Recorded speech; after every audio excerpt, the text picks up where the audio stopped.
कहानी की शुरुआत में हमें कुछ लोगों को दिखाया जाता है जो कि स्टूडेंट्स होते हैं और वो अपनी पार्टी एंजॉय कर रहे होते हैं और उनके ग्रुप का नाम होता है एवेंजर्स।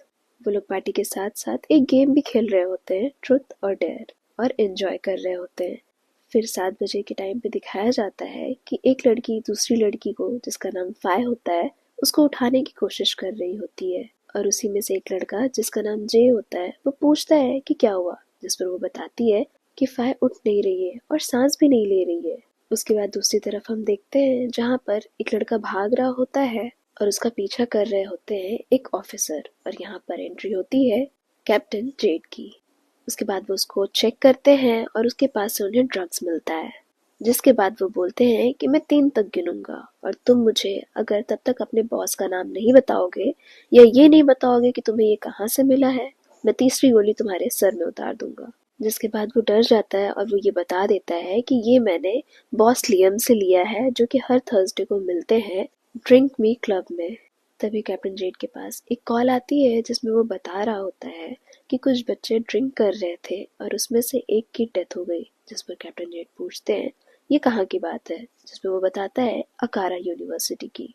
जिस पर जेड उससे पूछता है कि तो क्या वहाँ लोकल पुलिस नहीं आई, जिस पर वो बता रहा होता है कि लोकल पुलिस तो आई है पर हमारे कमांडर ने कहा है कि हम इसे इन्वेस्टिगेट करेंगे क्योंकि इसमें एमपी रत्ना के सन भी इन्वॉल्व हैं। जिस पर कैप्टन जेड कहते हैं तुम पहुंचो, मैं आ रहा हूँ। तभी वो बताता है कैप्टन जेड को कि इस पे नए इंस्पेक्टर भी आ रहे हैं। जिस पर कैप्टन जेड बोलते हैं कि अच्छा, जो अब्रॉड से पढ़ के आए हैं। उसके बाद कैप्टन जेड अपनी बाइक से रोड पे जा रहे होते हैं, लेकिन तभी वहां पर एक कार वाला रोड पे कुछ ढंग से चला नहीं रहा होता है। इस वजह से कैप्टन जेड उसे रोकते हैं और कहते हैं ये किस तरह की ड्राइविंग है। जिस पे वो आदमी माफी मांगते हुए कहता है कि मुझे यहाँ के रूट्स अच्छे से नहीं पता है। जिस पर कैप्टन जेड बोलते हैं ये कैसा एक्सक्यूज हुआ, और क्या आप ड्रिंक करके ड्राइव कर रहे हैं। जिस पर वो बताते हैं कि नहीं, और अगर आपका हो गया हो तो मैं जाना चाहूंगा। जिस पर कैप्टन जेड एक ट्रैफिक पुलिस वाले को रोकते हैं और उससे कहते हैं कि एक टिकट इशू करो। उसके बाद इनसे बोलते हैं कि आपका ड्राइविंग लाइसेंस बताइए। ये अपना ड्राइविंग लाइसेंस देते हैं और उसके बाद वो कैप्टन जेड से पूछते हैं इंस्पेक्टर आपका नाम क्या है। जिस पर कैप्टन जेड अपना नाम बताते हैं। तो ये पूछते हैं कि आपको कितना पैसा चाहिए। जिस पर कैप्टन जेड बोलते हैं कि तुमने जो लॉ तोड़ा है उसका फाइन भरो, मुझे ब्राइब करने की कोशिश मत करो। और उन्हें टिकट देते हुए कहते हैं कि दोबारा ट्रैफिक रूल्स मत तोड़ना, और उसके बाद वहां से चले जाते हैं। उसके बाद हम कैप्टन जेड को क्राइम सीन पे देखते हैं जहाँ पर वो केन से मिलते हैं और पूछते हैं कि यहाँ क्या हुआ है। जिस पर वो बता रहे होते हैं कि यहाँ पर 8 सीनियर इंजीनियरिंग स्टूडेंट ड्रिंकिंग कर रहे थे और उनमें से एक की मौत हो गई है जिसकी उम्र 22 साल है। जिसके बाद कैप्टन जेड उनसे पूछते हैं और बाकी। जिस पर केन बताते हैं कि प्राइमरी क्वेश्चनिंग हो गई है और उन्हें आगे भेज दिया गया है। साथ ही वो ये भी बताते हैं कि नए इंस्पेक्टर यहाँ आ गए हैं। जिस पर जेड उनसे कहते हैं लेकिन वो तो कल आने वाले थे। जिस पर केन कुछ भी नहीं बोलते हैं। फिर अंदर जाने पे कैप्टन जेड केन से पूछते हैं कि वो नए फॉरेन ऑफिसर किधर है। जिस पर केन बताते हैं उस तरफ। और फिर जब कैप्टन जेड उन्हें पीछे से देख रहे होते हैं तो केन उनसे पूछते हैं कि क्या आप दोनों एक दूसरे को जानते हैं। और उसके बाद जब वो पलटते हैं तो हम देखते हैं कि वो वही इंसान थे जो अभी थोड़ी देर पहले कैप्टन जेड को मिले थे कार के अंदर और जिनसे वो बहस कर रहे थे। फिर कैप्टन जेड उनसे पूछते हैं कि आपने मुझे बताया क्यों नहीं कि आप ही वो नए इंस्पेक्टर हैं। जिस पर वो बोलते हैं कि तुमने मुझसे पूछा ही नहीं, और मैं पावर्स का इतना भूखा नहीं हूँ कि हर किसी को अपना बैच दिखाता फिरूं। जिस पर कैप्टन जेड बोलते हैं मैंने आप जैसे बहुत लोगों को देखा है जो शुरू शुरू में आते हैं, अपनी पावर्स की बात करते हैं और बाद में गायब हो जाते हैं। जिस पे वो बोलते हैं कि चलो कम से कम मैं लोगों को यूं ही रैंडमली अरेस्ट तो नहीं करता फिर रहा हूँ, कम से कम मैं प्रॉपर प्रोटोकॉल्स को फॉलो तो करता हूँ, तुम्हारी तरह नहीं। तुमने तो ढंग से यूनिफॉर्म तक नहीं पहनी है। और ये कहते हुए वो वही टिकट उनके चेस्ट पे रखते हुए कहते हैं इसलिए अब ये टिकट इनवैलिड हुआ। फिर वो लोग जब बाहर आ रहे होते हैं तो केन उनको ब्रीफ कर रहे होते हैं कि इन लोगों ने बताया कि ये लोग शुरू शुरू में एक गेम खेल रहे थे और ड्रिंक कर रहे थे, फिर उसके बाद सो गए थे। फिर जब वो उठे तो फाइव मरी हुई थी और फॉरेंसिक के according time of death with in 24 hours है। जिस पर कामिन बोलते हैं कि ठीक है, तुम बाकी सभी पर ब्लड टेस्ट करवाओ, और उसके बाद केन वहाँ से चले जाते हैं। फिर कैप्टन जेड बोलते हैं कि तो आप अब्रॉड से पढ़े हैं और क्या आप उतने ही अच्छे हैं जितना मूवीज में दिखाया जाता है कि इंस्पेक्टर बस एक ही बार में देख के पहचान जाते हैं कि आखिर मर्डर किसने किया है? जिस पर इंस्पेक्टर कामिन बोलते हैं कि मुझे लगता है तुम कुछ ज़्यादा ही मूवीज़ देखते हो। खैर, मैं उन इंस्पेक्टर्स में से नहीं हूँ जो तुरंत कंक्लूजन पे जंप करते हैं। जिस पर कैप्टन नेड बोलते हैं तो क्यों ना हम इस केस को सॉल्व करने के लिए कॉम्पिटिट करें एक दूसरे से। ये सुनकर कामिन बोलते हैं कि मैं उन लोगों में से नहीं हूँ जो पब्लिक सफरिंग को एक गेम में बदल दे। तो कैप्टन रेड बोलते हैं, क्यों, आप मुझसे डर गए क्या? जिस पर कामिन बोलते हैं कि ठीक है, तुम कॉम्पिटिट करना चाहते हो तो कोई बात नहीं, लेकिन मैं तुम्हें एक चीज़ बता देता हूँ, मैं आज तक कभी भी हारा नहीं हूँ। जिस पर जेड कहते हैं कि अच्छा, वैसे मैं भी आपको बता दूँ, आज तक मैं भी कभी हारा नहीं हूँ। उसके बाद कैप्टन जेड को हम हेडक्वार्टर्स में देखते हैं जहाँ पर वो जे से मिलते हैं। जे उनका छोटा भाई है। वो उससे पूछते हैं कि तुम यहाँ क्या कर रहे हो। तभी कुछ ऑफिसर्स वहाँ आते हैं और वो बताते हैं कि ये एक सस्पेक्ट है। जिस पर कैप्टन जेड पूछ ही रहे होते हैं तब तक वो लोग जे को लेके वहाँ से चले जाते हैं। और तभी वहाँ पर कामिन आते हैं और वो बोलते हैं कि तुम्हारा भाई एक सस्पेक्ट है, इसलिए तुम्हें इस केस पे काम नहीं करना चाहिए। जिस पर कैप्टन जेड बोलते हैं कि अगर ऐसा हुआ कि मेरे भाई ने कुछ भी किया है तो मैं खुद उस पर चार्जेस लगाऊंगा। उसके बाद कामिन इंटेरोगेशन रूम में जाते हैं और एक एक करके सभी सस्पेक्ट से बात कर रहे होते हैं। उनमें से पहला होता है जे। उससे वो पूछते हैं कि क्या तुम कैप्टन जेड के छोटे भाई हो? जिस पर वो बताता है कि हाँ। और तभी बाहर से कैप्टन जेड बोलते हैं कि जे, जो भी चीजें हो सच सच बताना, झूठ मत बोलना।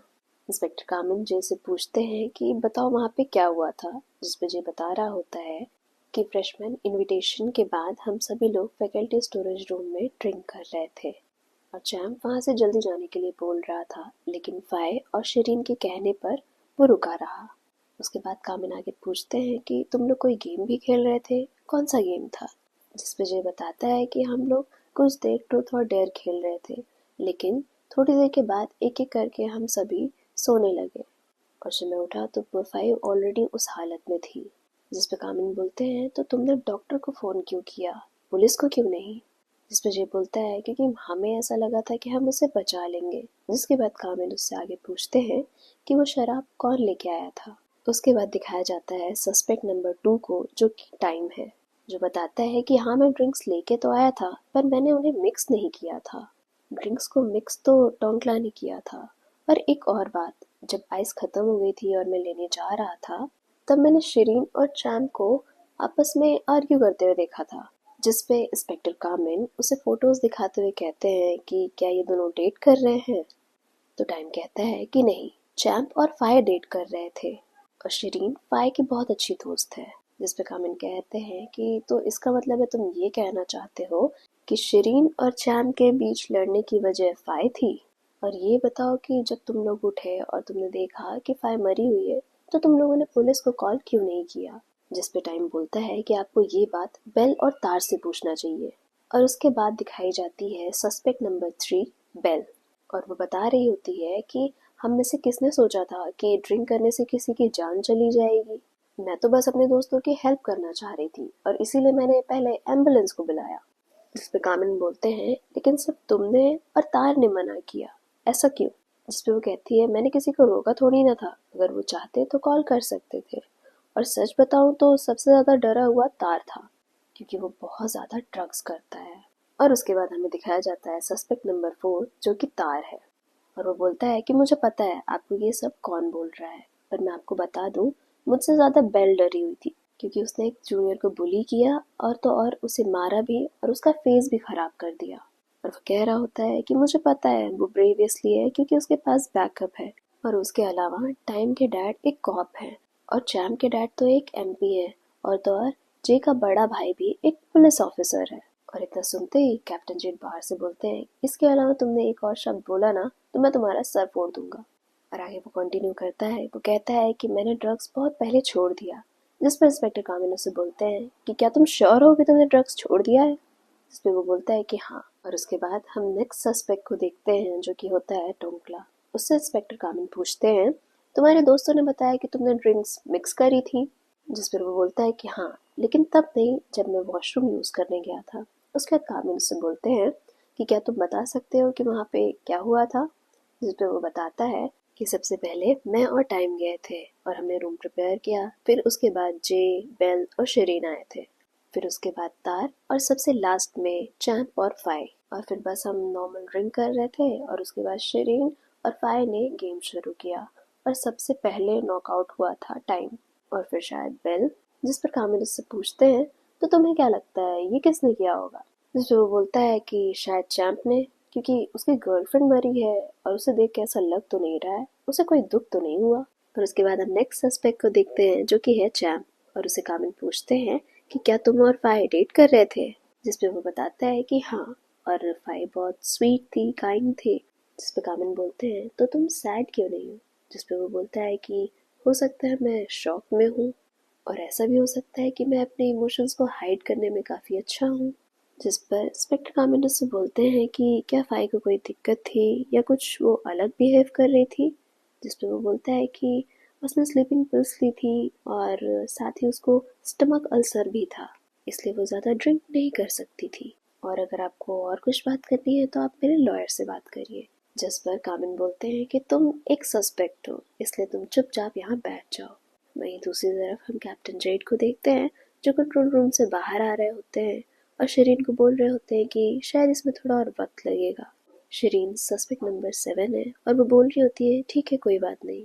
उसके बाद कैप्टन जेड उससे पूछ रहे होते हैं कि ये बताओ कि चैम्प और फाइ के बीच में क्या था, जिसपे वो बता रही होती है कि चैम्प एमपी का बेटा है और इसके अलावा वो ठीक है, अच्छा है, लेकिन उसके बहुत सारे फ्रेंड्स भी हैं और फाइ उसकी गर्लफ्रेंड थी, वो दोनों साथ में खुश थे और मैंने तो ये भी सुना था कि ग्रेजुएशन के बाद वो शादी कर लेंगे। जिस पर कैप्टन जेड उससे पूछते हैं कि क्या उसे कोई मेडिकल प्रॉब्लम थी, जिसपे वो बताती है कि फाइ अक्सर स्लीपिंग पिल्स लिया करती थी और उसके अलावा उसको स्टमक अल्सर था और पार्टी में वो ड्रिंक कर रही थी, तो इसलिए मैं नहीं बता सकती कि क्या वो ज़्यादा पीने की वजह से मर गई या कोई और वजह थी। जिस पर वो आगे उससे पूछते हैं कि उस दिन जब तुम उठी तो तुमने क्या देखा, जिस पर वो बताती है कि पहले तो हम सब बहुत ज़्यादा पैनिक कर गए थे, लेकिन उसके बाद जब हम थोड़ा नॉर्मल हुए तो टोंगला ने सबसे पहले एम्बुलेंस को कॉल किया।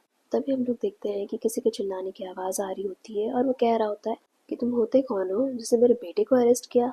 फिर हम वहाँ पर देखते हैं कि चैम के डैड होते हैं जो कामिन से ये कह रहे होते हैं और कामिन बोलते हैं कि ये मेरा काम है, ये क्राइम सीन पे था और ये मेरी ड्यूटी है कि मैं इससे क्वेश्चन करूँ। जिस पर चैम के डैड बोलते हैं तो आप हमारे लॉयर से बात करिए और चैम तुम चलो घर चलो। जिस पर कामिन ने रुकने को बोल ही रहे होते हैं तभी कैप्टन जेड इंस्पेक्टर कामिन को शांत कराते हुए चैम के डैड से बोलते हैं इनकी तरफ से मैं आपसे माफ़ी मांगता हूँ और अगर कुछ होता है तो हम आपको बुला लेंगे। फिर वो लोग वहाँ से चले जाते हैं तो कैप्टन जेड कामिन को समझाते हुए कहते हैं कि ये ठीक नहीं है, चैम्प एमपी रत्ना का बेटा है। जिस पर इंस्पेक्टर कामिन बोलते हैं उससे क्या होता है, मुझे सच जानना है, लेकिन उससे पहले हमें एक और काम करना है। जिस पर कैप्टन जेड उससे पूछते हैं कि क्या, जिस पर कामिन बोलते हैं कि अपने भाई को बाहर लेके चलो खाने के लिए। फिर वो तीनों बाहर खाने की टेबल पे होते हैं तो कैप्टन जेड अपने भाई जे से बोल रहे होते हैं कि तुमने हमें पहले क्यों नहीं बताया, कि तारा और बेल ने मना किया था पुलिस को बुलाने से। जिस पर जे बोलता है कि मैं कोई ट्रबल नहीं चाहता था अपने दोस्तों के लिए। तभी कामिन बोलते हैं कि क्या तुम लोग काफ़ी लंबे टाइम से दोस्त हो, जिस पर जे बोलता है कि हाँ हम लोग फ्रेशमैन ईयर से साथ में हैं। उसके आगे इंस्पेक्टर कामिन बोलते हैं कि मैं ये एक कॉप के हैसियत से नहीं बल्कि एक बड़े भाई होने के नाते पूछ रहा हूँ। तो जे बोलता है कि मुझे नहीं लगता है कि हम में से किसी ने भी फाइ के साथ कुछ भी ऐसा किया है, मुझे अपने दोस्तों पे भरोसा है। उसके बाद कामिन बोलते हैं कि मैं यहाँ पे कोई अच्छी जगह जानता नहीं हूँ, मैं अभी अभी अब्रॉड से यहाँ आया हूँ। जिस पर जे पूछता है कि अब्रॉड में कहाँ से, तो कामिन बताते हैं कि यूएस से, मैंने यूएस से लॉ की पढ़ाई करी है। जिस पर जे बोलता है कि आप अभी यहाँ आए और अभी ही आप मेरे भाई के बॉस बन गए। उसके बाद कामिन उससे पूछ रहे होते हैं कि क्या तुम दोस्तों के बीच में आर्ग्यूमेंट्स होते हैं, जिस पर वो बोलता है कि ये आर्ग्यूमेंट्स तो सभी के बीच में होते हैं, लेकिन सबसे बुरी फाइट हुई थी फाइ, तार और चैम के बीच में। फिर वो आगे कंटिन्यू करता है कि ये तब हुआ था जब हम लोग सेकेंड ईयर में थे और टाइम के घर गए थे ड्रिंक करने के लिए और तार फाइ से फ्लर्ट करने की कोशिश कर रहा था, लेकिन फिर चैम बीच में आ गया और चैम और फाइ डेट करने लगे। जिस पर कामिन बोलते हैं कि तो तार के साथ किसी ने कुछ किया नहीं, जिस पर वो बोलता है कि चैम्प नहीं चाहता था कि हमारा ग्रुप टूटे, इसलिए उसने ऐसा बोला कि ऐसा प्रिटेंड करो जैसे ये सब कभी कुछ हुआ ही नहीं था। तभी जेड बोलता है कि तुमने ये सारी बातें क्वेश्चनिंग के टाइम पे क्यों नहीं बताई, क्या तुम हमसे कुछ छुपा रहे हो। जिस पर जे बोलता है लेकिन अब तो मैं बता रहा हूँ ना, क्या फर्क पड़ता है, और उसके बाद हम कैप्टन जेड और इंस्पेक्टर कामिन को हेडक्वार्टर्स में देखते हैं और वो दोनों आपस में बात कर रहे होते हैं, जहाँ पर जेड बोल रहे होते हैं कि इतने सारे सामान की क्या ज़रूरत है, जिस पर कामिन बोलते हैं कि मैं यहाँ काम करने आया हूँ। जिस पर जेड बोलते हैं कि मैं आपको याद दिला दूँ, ये आपका यूएस नहीं है, तो यहाँ थोड़ा संभल के रहिएगा। जिस पर कामिन बोलते हैं ठीक है, इसलिए तुम सारे फुटेज को एक बार देखो, जब तुम ये कर लोगे तब मैं फोरेंसिक्स की चीज़ें देखूंगा। जिस पर जेड उन्हें टीज करते हुए बोलते हैं कि हाँ मैं करूँगा, लेकिन उससे पहले मैं एक थोड़ा नींद ले लूँ। तो कामिन भी बोलते हैं कि जाओ जाओ सो, इसी तरह से शायद थाई पुलिस काम करती है। जिस पर कैप्टन जेड बोलते हैं कि चाहे वो थाई पुलिस हो या बाहर की, लेकिन हर किसी को रेस्ट चाहिए होता है, अगर वो पूरी रात काम करे तो। जिस पर कामिन बोलते हैं कि जब क्रिमिनल्स बिना रेस्ट लिए क्राइम करते हैं तो पुलिस क्यों रेस्ट ले, और अगर तुम इसी तरह लापरवाही से काम करोगे तो मुझे हेडक्वार्टर्स को बताना पड़ेगा। जिस पर जेड कह रहे होते हैं कि अच्छा तो तुम मेरी शिकायत करोगे। जिस पे कामिन बोलते हैं कि शिकायत नहीं, मैं तो बस फैक्ट्स बताने जाऊंगा। तभी वहां पर उनके कमांडर आ जाते हैं और वो बोल रहे होते हैं कि अब तक तो तुम्हें पता चल ही गया होगा कि उनमें से एक सस्पेक्ट एमपी रत्ना का बेटा है और दूसरा एक हाई रैंकिंग पुलिस ऑफिसर का बेटा। और उसके बाद वो एक और केस की फाइल देते हुए कहते हैं ये दूसरा केस है जिसमें ड्रग डीलर के बारे में इंफॉर्मेशन है और मुझे इन दोनों केसेस पे प्रोग्रेस चाहिए। और उसके बाद वो वहाँ से चले जाते हैं।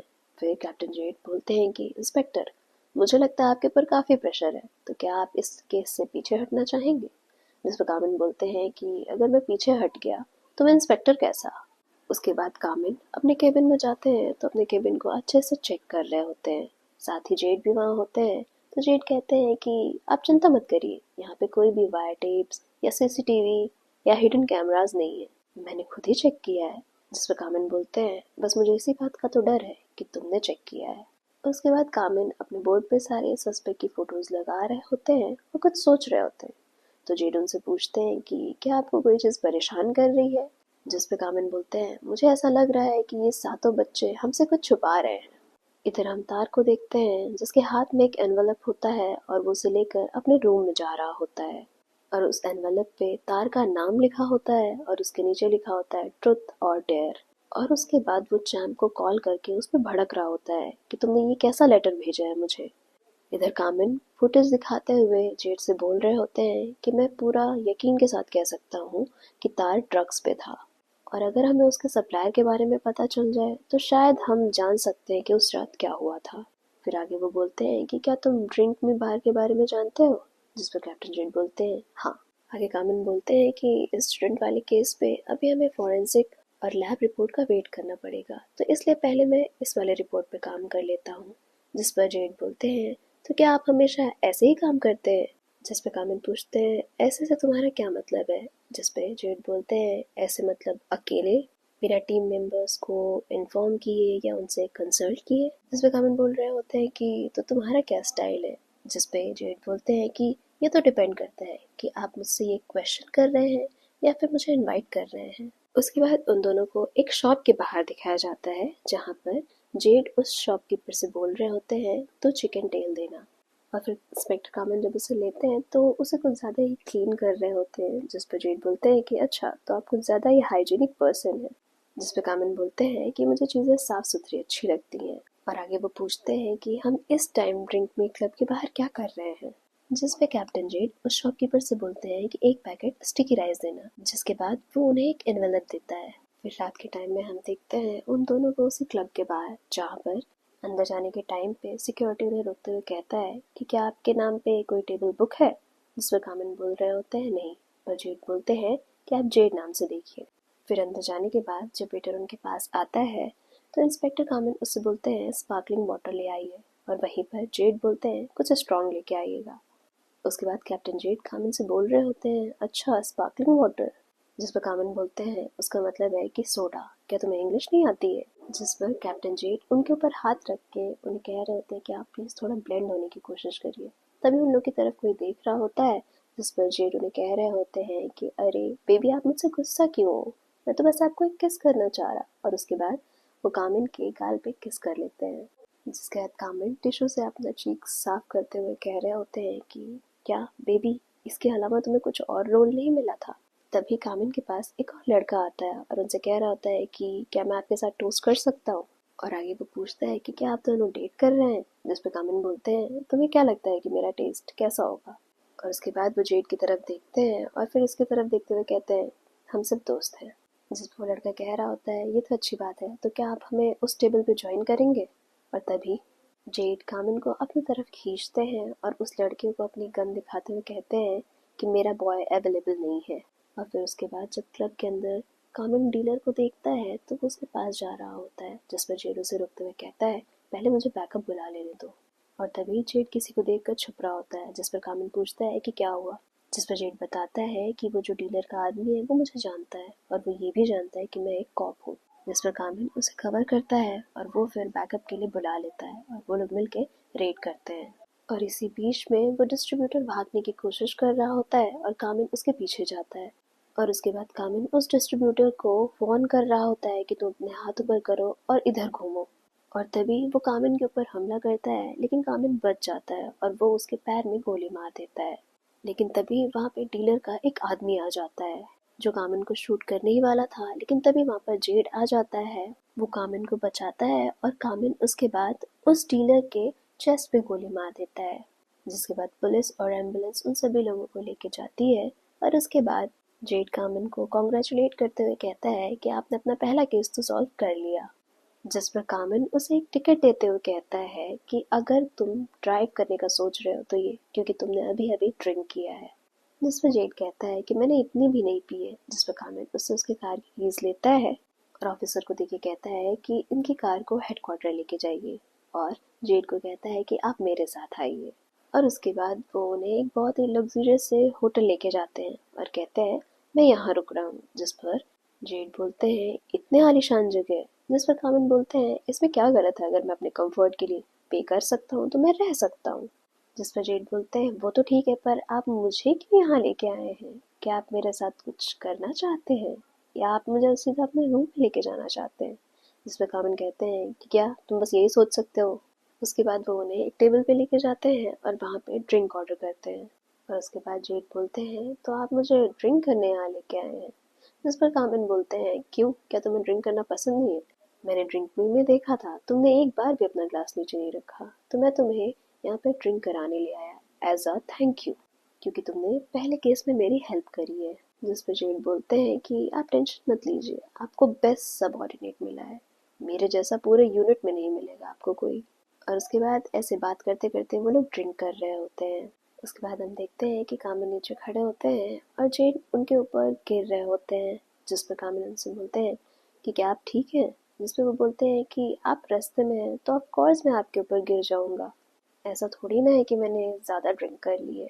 जिस पे कामिल कह रहे होते हैं कि प्लीज़ तुम कभी किसी से ये मत कहना कि तुम मेरे अंडर काम करते हो, मैं बहुत ज़्यादा एम्बैरस हो जाऊंगा। जिस पर जेड कहते हैं कि मेरे जैसा इंसान किसी को बॉस मान ही नहीं सकता है, लेकिन अगर मैं कभी किसी को अपना बॉस मानूंगा तो वो मेरे हर्ट का ओनर होगा।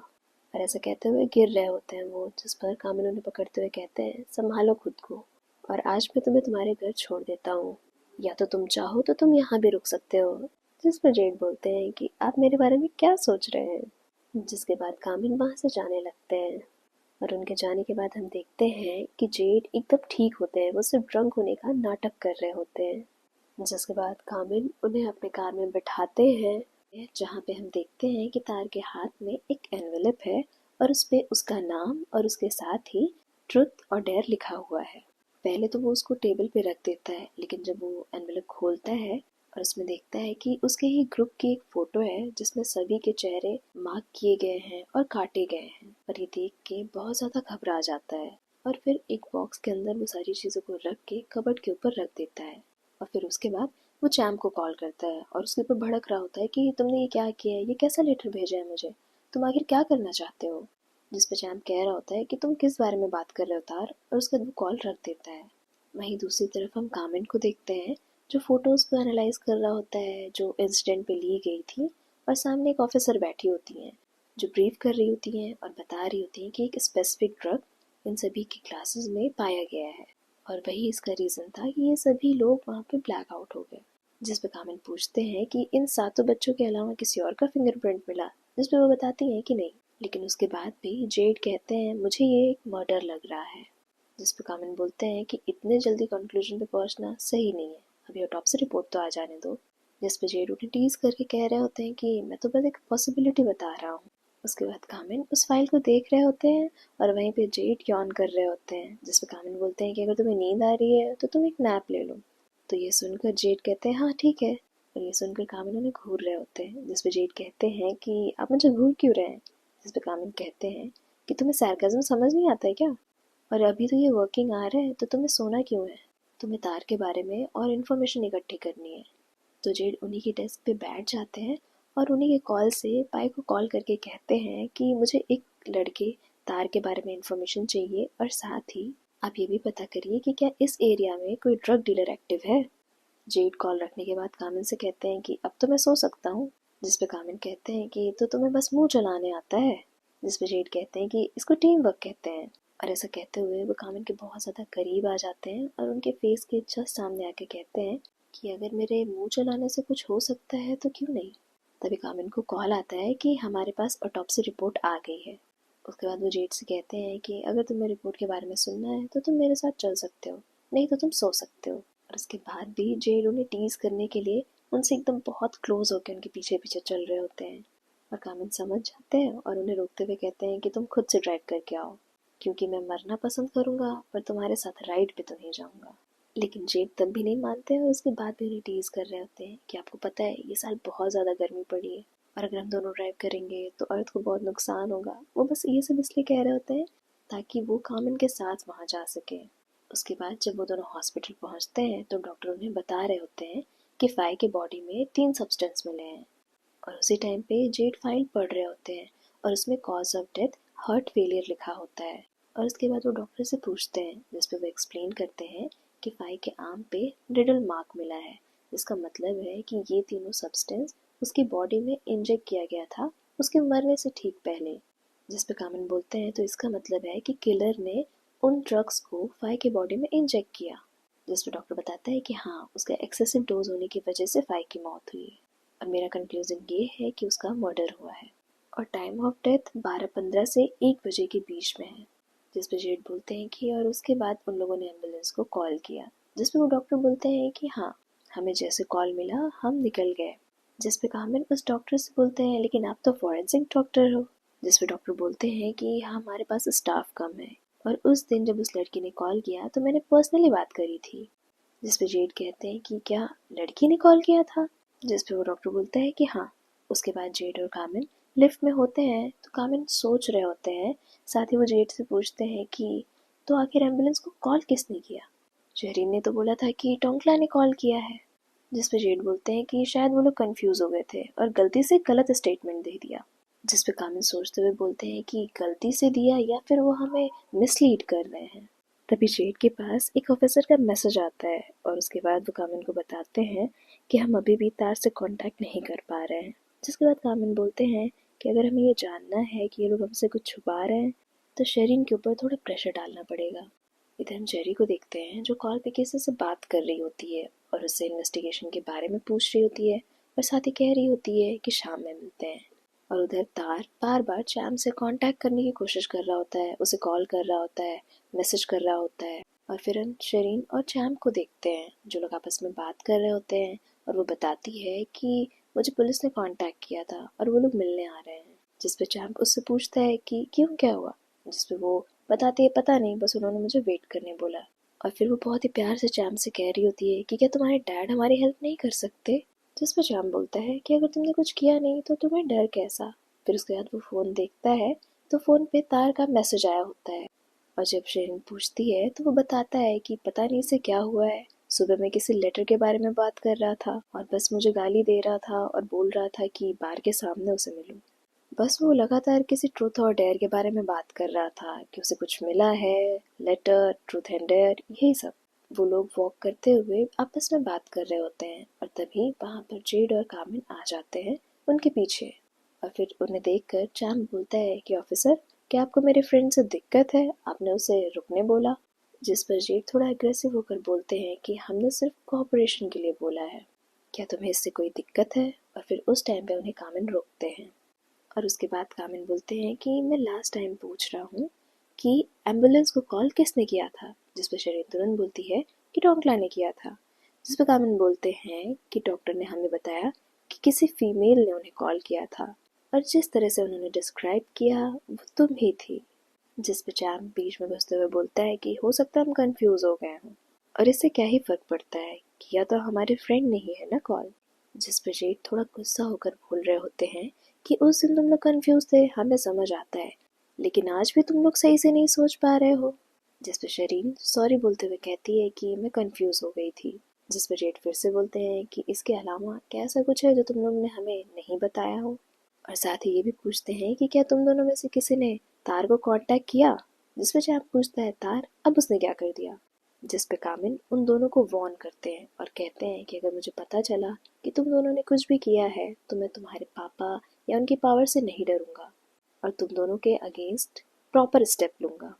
जिस पे श्याम कहता है मुझे सच में नहीं पता कि तार किस बारे में बात कर रहा था, बस वो बार बार किसी लेटर के बारे में बात कर रहा था, कुछ ट्रूथ एंड डेयर जैसा लेटर। जिस पे कामिन बोलते हैं कि हमें साफ साफ बताओ और अगर नहीं बता सकते हो तो हम तुम्हें क्वेश्चनिंग के लिए पुलिस स्टेशन ले चलेंगे।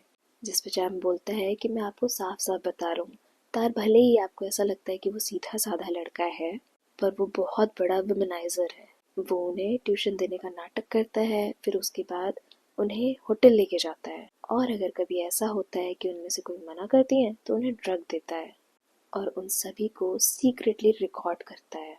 और ये सारी चीज़ें उसने खुद कन्फेस करी हैं, वो जब भी नशे में होता है। कामिन चैम की सारी बातों को रिकॉर्ड कर रहे होते हैं और उसके बाद चैम बताता है आज तार ने मुझे बार के बाहर बुलाया था लेकिन मैं नहीं गया। जिस पर कामिन उससे बार का नाम पूछते हैं और वो बताता है ड्रिंक मी और बताता है कि एवेंजर्स के लिए वो रेगुलर प्लेस है। जेड और कामिन उठ के वहां से जा रहे होते हैं तो चैम्प उन्हें रोकते हुए कहता है हमने अब आपको सब कुछ बता दिया, इसका मतलब हम तो सस्पेक्ट लिस्ट से बाहर हुए। जिस पे कामिन बोलते हैं ये इतना इजी नहीं है और जेड आगे बोलते हैं कि हमने तो सिर्फ आज इन्फॉर्मेशंस कलेक्ट करी हैं और इसका ये मतलब कहीं से नहीं बनता है कि तुम दोनों अब सस्पेक्ट लिस्ट से बाहर हो, लेकिन हाँ अगर तुम दोनों ने कुछ भी गलत नहीं किया है तो डरने की कोई जरूरत नहीं है। और उसके बाद जेड और कामिन वहां से चले जाते हैं। फिर बाहर आकर जेड कामिन से कह रहे होते हैं कि क्या तुमने नोटिस किया उन दोनों ने एक दूसरे का हाथ पकड़ा हुआ था। जिस पे कामिन कहते हैं शायद यही वजह है कि वो अपनी गर्लफ्रेंड के मरने के बाद भी बिल्कुल भी दुखी नहीं लग रहा था। जिस पे जेड कह रहे होते हैं कि क्या उसके पॉलिटिशियन बाप ने उसे कुछ समझाया नहीं, थोड़ा सा नाटक ही कर लेता दुखी होने का। कामिन अपने नोट्स में मेंशन करते हैं कि champ and Sherin secret relationship. इधर तार को बार के अंदर देखते हैं जहाँ पे बहुत ज़्यादा स्ट्रेस्ड होता है और शायद चैम्प को बार बार मैसेज कर रहा होता है, तो उसके बगल में उसका एक दोस्त बैठा होता है और कहता है कि तुम कुछ ज़्यादा ही स्ट्रेस्ड हो, वो सामने देखो ना वो लड़की कितनी ज़्यादा सुंदर है, उसे लेकर अपना स्ट्रेस कम कर लो। जिस पे तार हाँ बोलता है तो उसका दोस्त उस लड़की के पास जाकर कहता है कि मेरा फ्रेंड तुम में इंटरेस्टेड है। और नेक्स्ट सीन में तार और उस लड़की को इंटीमेट होते हुए हम देखते हैं जहाँ पर वो लड़की उसे रोकते हुए कहती है कि क्या तुम्हारे पास प्रोटेक्शन है। जिस पे तार बोलता है कि नहीं, तो वो लड़की बोलती है कि अगर नहीं तो हम कुछ नहीं कर सकते। जिस पे तार उसे 30,000 देते हुए कहता है और तुम्हें कितने पैसे चाहिए। जिस पे वो बोलती है बात पैसों की नहीं, बात सेफ्टी की है। और उसके बाद वो पैसे लेते हुए कहती है मैं लेके आती हूँ। और उसके जाने के बाद तार पे पीछे से कोई हमला करता है, जिसके बाद तार जमीन पे गिर जाता है और हेल्प के लिए चिल्ला रहा होता है और बार बार पूछ रहा होता है कि तुम कौन हो। और उसके बाद वो आदमी तार के पैर पे भी हमला करता है, लेकिन म्यूजिक बहुत ज़्यादा लाउड होने की वजह से किसी को कुछ भी सुनाई नहीं दे रहा होता है। और उसके बाद वो आदमी अपने पास से ड्रग का एक पैकेट निकालता है और उसको ज़बरदस्ती तार को खिलाता है, ये पूरे फेस पे लगाते हुए। जिसके बाद जब तार थोड़ा अनकॉन्शियस हो रहा होता है तब वो उससे पूछता है ट्रुथ और डेयर, और एक रॉड सीधा तार के हाथ में घुसा देता है और तार चिल्लाकर कहता है ट्रुथ। जिस पे वो आदमी पूछता है कि क्या तुमने फाई के साथ ज़बरदस्ती करने की कोशिश करी, तो तार कहता है नहीं मैंने कुछ भी नहीं किया है। जिस पे मास्क वाला आदमी कहता है लास्ट चांस, तो तार डर कर बोलता है हाँ मैंने ही किया था। और इतना सुनने के बाद वो आदमी अपने पास से एक कार्ड निकालता है जिस पे ट्रुथ लिखा होता है, और ये देखने के बाद तार बहुत ज़्यादा डर जाता है और वो बोल रहा होता है कि तुम मेरे साथ क्या करने वाले हो, प्लीज़ मुझे जाने दो। और उसके बाद वो आदमी अपने पास से एक दूसरी रॉड निकालता है और उस कार्ड को उसके चेस्ट पे रख कर उस रॉड को उसके चेस्ट के आर पार कर देता है। इधर जेड और कामिन को हम बार के बाहर देखते हैं जहाँ पर जेड कामिन से कह रहा होता है कि तुमने कुछ ज़्यादा ही टाइट सूट पहना है, जिस पर कामिन बोलता है तुमसे क्या मतलब। तो जेड बोलता है कि एटलीस्ट अपनी टाई ढीली कर लो, और वो आगे बढ़ रहा होता है कामिन की टाई को लूज़ करने के लिए, लेकिन कामिन उसका हाथ पकड़ लेता है। तो जेड बोलता है कि मुझ पर भरोसा करो, और उसके बाद वो बहुत ही प्यार से कामिन की नेक टाई निकालता है और उसकी शर्ट की पहली बटन ओपन कर देता है। वो दोनों अंदर जा ही रहे होते हैं, लेकिन तभी कामिन वहाँ पर टोंकला को देखता है, लेकिन जेड के बुलाने पे कामिन जेड के साथ अंदर चला जाता है। चारों तरफ चेक करने के बाद कामिन जेड से पूछता है कि यहाँ पे तो कुछ भी नहीं है, क्या तुमने ठीक से चेक किया है। जिस पे जेड बोलता है कि मैं भी तो आपके साथ आया हूँ, मुझे यहाँ का हर कोना थोड़ी ना पता है। और तभी एक लड़की के चिल्लाने की आवाज़ आती है। जेड और कामिन उस तरफ जाते हैं और जेड उस लड़की को शांत कराते हुए कहते हैं कि क्या हुआ। वो लड़की सिर्फ अंदर की तरफ इशारा करती है। फिर जेड और कामिन जब अंदर जाते हैं तो वहाँ पे तार की बॉडी देखते हैं। उसके दोनों हाथ और पैर पे रॉड लगी हुई थी और चेस्ट पे ट्रुथ के साथ एक रॉड घुसी हुई थी। जेड चेक करते हैं और बताते हैं कि वो मर गया है। फिर कामिन बाहर आकर टुंकला से पूछ रहे होते हैं, जिसपे वो बताता है कि मैं तार के साथ नहीं आया था, मैं उससे मिला भी नहीं। तो कामिन उससे पूछते हैं फिर तुम यहाँ क्या कर रहे थे। जिसपे वो बोलता है कि मैं यहाँ ड्रिंक करने आया था अपने दूसरे दोस्तों के साथ। उसके बाद कामिन उससे ट्रुथ और डेयर लेटर के बारे में पूछते हैं। तो वो बोलता है कि क्या ट्रुथ और डेयर, मुझे कुछ नहीं पता इस बारे में। इधर जेड उस लड़की को कंफर्ट करते हुए पूछते हैं कि आखिर क्या हुआ था। जिसपे वो बताती है कि मैं बस प्रोटेक्शन लेने बाहर गई थी। तो जेड बोलते हैं उसमें तुम्हें 30 मिनट लगे। जिसपे वो बताती है कि पहले मैंने अपने फ्रेंड से पूछा, उसके पास नहीं था तो मैं बाहर शॉप पे से खरीदने गई। जिसपे जेड पूछते हैं कि क्या जब तुम वापस आई तो तुमने वहाँ पे किसी को देखा। तो वो बोलती है नहीं। फिर जेड और कामिन कार के पास खड़े होते हैं तो कामिन बोलते हैं कि सबसे नियरेस्ट शॉप 800 मीटर दूर है, इसका मतलब वो लड़की झूठ नहीं बोल रही है। तो जेड बोलते हैं क्या पता। फिर उसके बाद कामिन उनसे पूछते हैं कि क्या तुमने सीसीटीवी चेक किया। जिस पे जेड बताते हैं कि वो एक ब्लाइंड स्पॉट था, और दूसरी बात उसके बाहर जो सीसीटीवी था वो कल से ही काम नहीं कर रहा। तो कामिन बोलते हैं कि हमें कुछ तो अलग सोचना पड़ेगा, हम ऐसे उसे अपने से एक कदम आगे नहीं रहने दे सकते। तो जेड बोलते हैं पर आज तो अभी हम कुछ नहीं कर सकते, हमें अभी वापस जाना चाहिए, चलो मैं तुम्हें छोड़ देता हूँ। जिस पे कामिन बोलते हैं मुझे यूनिट पे ड्रॉप कर दो। तो जेड बोलते हैं इस तरह से तो तुम मर जाओगे। जिस पे कामिन बोलते हैं वो मेरा प्रॉब्लम है। और उसके बाद वो जेड से अपने कार की कीज मांग रहे होते हैं। तो जेड टीज करने के लिए वो कीज अपने पॉकेट में रख लेते हैं और कहते हैं अगर आपको चाहिए तो आप ले लीजिए। तो कामिन जैसे ही आगे बढ़ते हैं तो जेड कहते हैं कि अरे आराम से, आप देखिए कहीं कुछ गलत जगह तो नहीं छू रहे हैं। जिस पे कामिन कहते हैं कि तुम्हें कुछ शर्म नहीं है, तुम्हें प्रोफेशनल एथिक्स नाम की कोई चीज़ नहीं तुम्हारे अंदर। जिस पे जेड कहते हैं कि सुबह से आप बहुत ज़्यादा टेंस थे, तो अभी मैं बस आपको थोड़ा रिलैक्स करने की कोशिश कर रहा था। उसके बाद वो दोनों कार के अंदर होते हैं तो जेड कहते हैं कि मैंने अपना मन बदल लिया है, अब हम पहले आपके होटल जाएंगे, आपकी चीज़ों को पैक करेंगे। तो कामिन कहते हैं वो क्यों।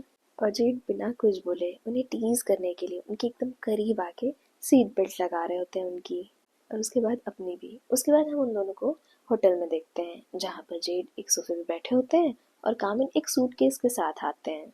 ये देखकर जेड कहते हैं बस इतना सा सामान, आप बस यही लेके आ रहे हो। तो कामिन कहते हैं मुझे नहीं पता कि मैं वहाँ कितने दिन रुकने वाला हूँ, तो क्या मैं पूरा घर ही लेके चलूँगा। जिस पर जेड कहते हैं कि मुझ पर भरोसा करिए, मुझे पता है मैं जहाँ आपको लेके जा रहा हूँ वहाँ आपको ज़्यादा कंफर्टेबल फील होगा, आपको अच्छी प्राइवेसी मिलेगी। और ऐसे कहते हुए वो कामिन के हाथ से सूटकेस ले लेते हैं और कहते हैं चलिए। और उसके बाद हम उन दोनों को जेड के घर पे देखते हैं। तो कामिन बोलते हैं ये कैसा मजाक है, तुम मुझे अपने घर लेके आए, मैं वापस जा रहा हूँ, मेरा बैग वापस करो। तो जेड कहते हैं कि काफ़ी रात हो चुकी है, बाहर सेफ भी नहीं है और आप होटल में सो भी नहीं पाते हो, आज आप यहाँ रुक जाओ। जिस पे कामिन बोलते हैं और अगर मैं यहाँ भी नहीं सो पाया तो बोलते हैं ठीक है तो कल आप वापस चले जाना। और उसके बाद जेड ताली बजाता है और उसके सामने जे आता है, और जेड से बैग लेते हुए वो कामिन से कहता है जे और जेड गेस्ट हाउस में आपका स्वागत है। जो देखकर कामिन कहते हैं तो तुम भी इसका पार्ट थे। जिसमें जे कहता है कि हमें रेंट स्प्लिट करना था और आपका रूम सेकंड फ्लोर पे रेडी है। उसके बाद जेड बोलता है जहाँ तक बात रेंट की है तो जो आप होटल में देते थे मैं उसका हाफ चार्ज करूँगा, वैसे आप वहाँ पर कितना दे रहे थे। जिस पर कामिन इतना बड़ा अमाउंट बोलते हैं कि 180,000, कि दोनों भाई सोच में पड़ जाते हैं। और उसके बाद वो लोग बोलते हैं कि लेकिन हम आपको एक फ्रेंडली प्राइस देते हैं अप्रॉक्स 40,000, तो फिर इस तरह से कल आप अपना सारा सामान लेके आ सकते हैं। जिस पे कामिन बोलते हैं अभी तक मैंने कुछ सोचा नहीं है। और आज की रात ट्रायल नाइट होगी और मैं कंडीशंस के साथ यहाँ रहकर देखूंगा पहले। और हाँ, free breakfast, free wifi plus no service charge. और मुझे जब भी कुछ गड़बड़ लगेगा मैं उसी वक्त यहाँ से चला जाऊंगा। जिसपे जेड बोलते हैं कि यहाँ पे आप टीनेंट हो, इंस्पेक्टर नहीं, तो इस तरह से ऑर्डर्स मत दो मुझे। जिस पे कामन बोलते हैं कि मुझे एक रिटन कॉन्ट्रैक्ट चाहिए, मैं किसी पे भरोसा नहीं कर सकता, आजकल बहुत सारे स्कैमर्स घूम रहे हैं। जेड बोलते हैं ठीक है, लेकिन आपने कुछ खाया नहीं है तो आप क्या खाना पसंद करेंगे? तो कामन बोलते हैं मुझे भूख नहीं है, मैं काम करने जा रहा हूँ। लेकिन यहाँ भी जेड उनको टीज करते हुए देख रहे होते हैं। उसको कहते हैं कि क्यों ना कुछ सिंपल से शुरू किया जाए। और उसके बाद जे की तरफ देखकर बोल रहे होते हैं कि शेफ जे, आज मेनू में क्या है? और उसके बाद जे इतना लंबा चौड़ा डिस्क्रिप्शन देता है कि कामन बोलते हैं कि ये कौन सी चीज़ है। और उसके बाद जेड जे की तरफ देख के कहता है ये क्या है? जिसमें जे बोलता है कि स्पाइसी फर्मेंटेड राइस है और नूडल सैलड है। फिर नेक्स्ट मॉर्निंग हम जेड को देखते हैं जो डाइनिंग टेबल पे ब्रेकफास्ट अच्छे से लगा रहा होता है। और तभी वहाँ पर कामिन आता है जो पूरी तरह से रेडी होता है। और उसे देख कर जेड कहता है कि सर आपका ब्रेकफास्ट, माफ़ कीजिएगा मैं ढंग से फॉर्मली तैयार नहीं हूँ, वो आपके लिए सुबह जल्दी उठना था ना ब्रेकफास्ट बनाने के लिए। ऐसा कहते हुए वो अपनी टॉवल खोल देता है। तो कामिन दूसरी साइड देखने लगता है जिस पे जेड कहता है लेकिन मैंने पैंट्स पहने हैं और आपको इसकी आदत डाल लेनी चाहिए। जेड यहाँ पे कामिन के साथ फ्लर्ट कर रहा होता है। तो कामिन कहता है कि मैं आज ही यहाँ से जा रहा हूँ। जिस पे जेड कहता है कि अरे आपने अभी तो रेंटल एग्रीमेंट भी साइन नहीं किया है, और प्लीज़ बैठिए ब्रेकफास्ट करिए। फिर जेड प्रॉपर तैयार होके कामिन के साथ बैठ के ब्रेकफास्ट कर रहा होता है। और तभी वहाँ पे जे आता है। उसको बुलाते हुए जेड कहता है कि क्या तुमने तार के बारे में सुना? जिस पे जे कहता है कि वैसे हम ज़्यादा क्लोज नहीं थे, तार सबसे ज़्यादा क्लोज चैम्प के था। और तभी कामिन उससे पूछता है कि तुम ये बताओ कि क्या तार और तोंकला बहुत ज़्यादा क्लोज थे? तो जे सोचते हुए कहता है कि नहीं, मैंने उन्हें कभी भी साथ में कहीं नहीं देखा। तो कामिन बोलते हैं कि क्या ड्रिंक में पे भी नहीं? जिस पे जे बोलता है कि नहीं, टोंकला हमेशा ये कहता था कि वो जगह एक्सपेंसिव है और वहाँ के ड्रिंक्स भी अच्छे नहीं है। उसके बाद जे वहाँ से चला जाता है। और उसके जाने के बाद जेड कामिन से कहता है कि अगर टोंकला को ड्रिंक में पसंद नहीं था तो वहाँ पे वो क्या कर रहा था। इधर कैंपस में वो सारे दोस्त बैठे होते हैं तो शेरिन कह रही होती है कि मुझे थोड़ा सा डर लग रहा है। तो टाइम जे से पूछता है कि तुम्हारे भाई ने तुम्हें कुछ बताया है? जिसपे जे बोलता है कि बस वो लोग क्वेश्चंस कर रहे थे। जिसपे टोंकला कहता है कि क्या तुमने उन्हें कुछ बताया? तो जे कहता है नहीं। तभी चैम्प बोलता है कि क्या तुम में से किसी ने ट्रूथ और डेयर लेटर के बारे में सुना है? जिसपे टोंकला बोलता है कि ये क्या है, वो कॉप्स भी मुझसे इस बारे में पूछ रहे थे। तो चैम्प बोलता है कॉप्स, वो तुम्हें कहाँ मिले? तो टोंकला कहता है कि मैं बस ड्रिंक मी की तरफ से गुजर रहा था वहीं। तो चैम्प बोलता है तुम वहाँ क्या कर रहे थे? जिसका जवाब टोंकला नहीं देता और उठकर वहाँ से चला जाता है। इधर जेड और कामिन तार के घर पर जाते हैं। फिर उसके बाद उसके रूम को अच्छे से चेक कर रहे होते हैं। और तभी कामिन को उसके लैपटॉप पे कुछ फोटोज मिलती हैं जो वो जेड को दिखाता है, जिसमें कुछ लड़कियों की सोते हुए फोटोज थी। जो देख के जेड बहुत ज्यादा गुस्सा होता है और कहता है कि किलर ने अगर ऐसा किया है तो सही ही किया होगा। जिस पर कामिन बोलता है कि किसी ने कितना भी गंदा काम क्यों ना किया हो, पर ये कोई सोल्यूशन नहीं है। और उसके बाद वो जेड से पूछता है कि क्या तुम्हें लेटर मिला? जिस पर जेड कहता है कि तार की मॉम ने कहा था कि वो बहुत जल्दबाजी में निकला था, इसका मतलब है लेटर यहीं कहीं है। थोड़ी देर और ढूंढने के बाद जेड को वो एनवेलप मिलता है। फिर वो उसे कामिन को देता है। कामिन जब उसे खोलता है तो उसमें कुछ फोटोग्राफ्स होती हैं, कुछ लड़कियों की। और फिर उसके बाद एक फोटोग्राफ होती है जिसमें उन सभी दोस्तों के फेसेस को कट किया गया रहता है। वो देख के कामिन कहता है कि ये कोई सिंपल मर्डर केस नहीं है, इस पूरे ग्रुप को टारगेट किया जा रहा है, ये कोई सीरियल किलर है। वहीं दूसरी तरफ टोंकला को देखते हैं जिसके हाथ में कुछ फोटोज होती हैं। और उनमें से एक फोटो सेम वैसी ही होती है जो तार के घर पे मिली थी पूरे ग्रुप की, और उन सभी के चेहरे मार्क करके कटे हुए थे। और उसके हाथ में दो कार्ड होता है जिसपे लिखा होता है ट्रुथ और डेयर। और एक कार्ड पे शिरीन और बेल का नाम लिखा होता है और दूसरे पे लिखा होता है कि तुम्हें पता था कि उन्होंने क्या किया है लेकिन तुमने कुछ भी नहीं किया क्योंकि उन लोगों ने तुम्हें पैसे दिए थे। इधर जेड जे के पास कॉल करता है और कहता है कि जे स्मार्ट मत बनो, तुम बताओ क्या तुम्हें कोई लेटर मिला है?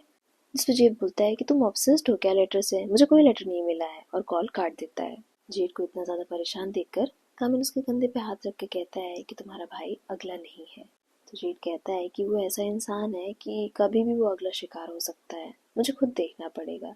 तो कामिन उसे रिलैक्स करके कहता है किलर यही चाहता है, और अभी जरूरी ये है कि जे की सेफ्टी के लिए हम उसे अपने सामने रखें। जेड थोड़ी देर कामिन की तरफ सिर्फ देखता है, उसके बाद कहता है कि क्या आपको सच में लगता है हम दोनों इसे रोक सकते हैं? तो कामिन कॉन्फिडेंस के साथ कहता है अगर हम दोनों साथ में काम करेंगे तो किलर को ज़रूर पकड़ लेंगे। और फिर अपना बैच जेड के सामने करके कहता है कि इसके लिए मैं अपना बैच तक दांव पे लगा सकता हूँ। और फिर बोनस सीन में हम देखते हैं जहाँ पे कामिन शर्टलेस होता है और जेड से पूछ रहा होता है कि मेरे कपड़े कहाँ हैं और ये क्या है, जिस पे जेड फ्लर्ट करते हुए कहता है कि ये पजामाज हैं और कबर्ड में जो सारे कपड़े हैं उसमें से आप कुछ भी पहन सकते हैं, मैं माइंड नहीं करूँगा। और आपके कपड़े तो मैंने धुल दिए। जिस पे कामिन बोलता है कि मैं अपने कपड़े ही पहनूंगा। तो जेड बोलता है कि मैं ओनर हूँ और वैसे भी होटल में एक कपड़े का 1000 रुपये लेते थे, मैं यहाँ पे 300 रुपये लूँगा। जिस पे कामिन कहता है कि मेरे कपड़ों को बहुत ज़्यादा केयर की ज़रूरत होती है, अगर ज़रा सा भी खराब हुआ ना तो मैं 10,000 एक कपड़े का लूँगा। तो जेड बहुत ज़्यादा करीब आके कहता है कि ऐसा नहीं होगा, चाहे तो आप 1 लाख भी चार्ज कर सकते हैं, बस मैं पे बैक अपनी बॉडी से करूँगा। जिस पे कामिन उसको ऊपर से नीचे तक देखते हुए कहते हैं कि वो पूरा नहीं पड़ेगा। और ऐसा कहकर वो अंदर जा ही रहे होते हैं कि जेड उनका हाथ पकड़ लेते हैं और कहते हैं कि डोंट वरी, आपकी सभी चीज़ों को हैंडल विद केयर करूँगा मैं।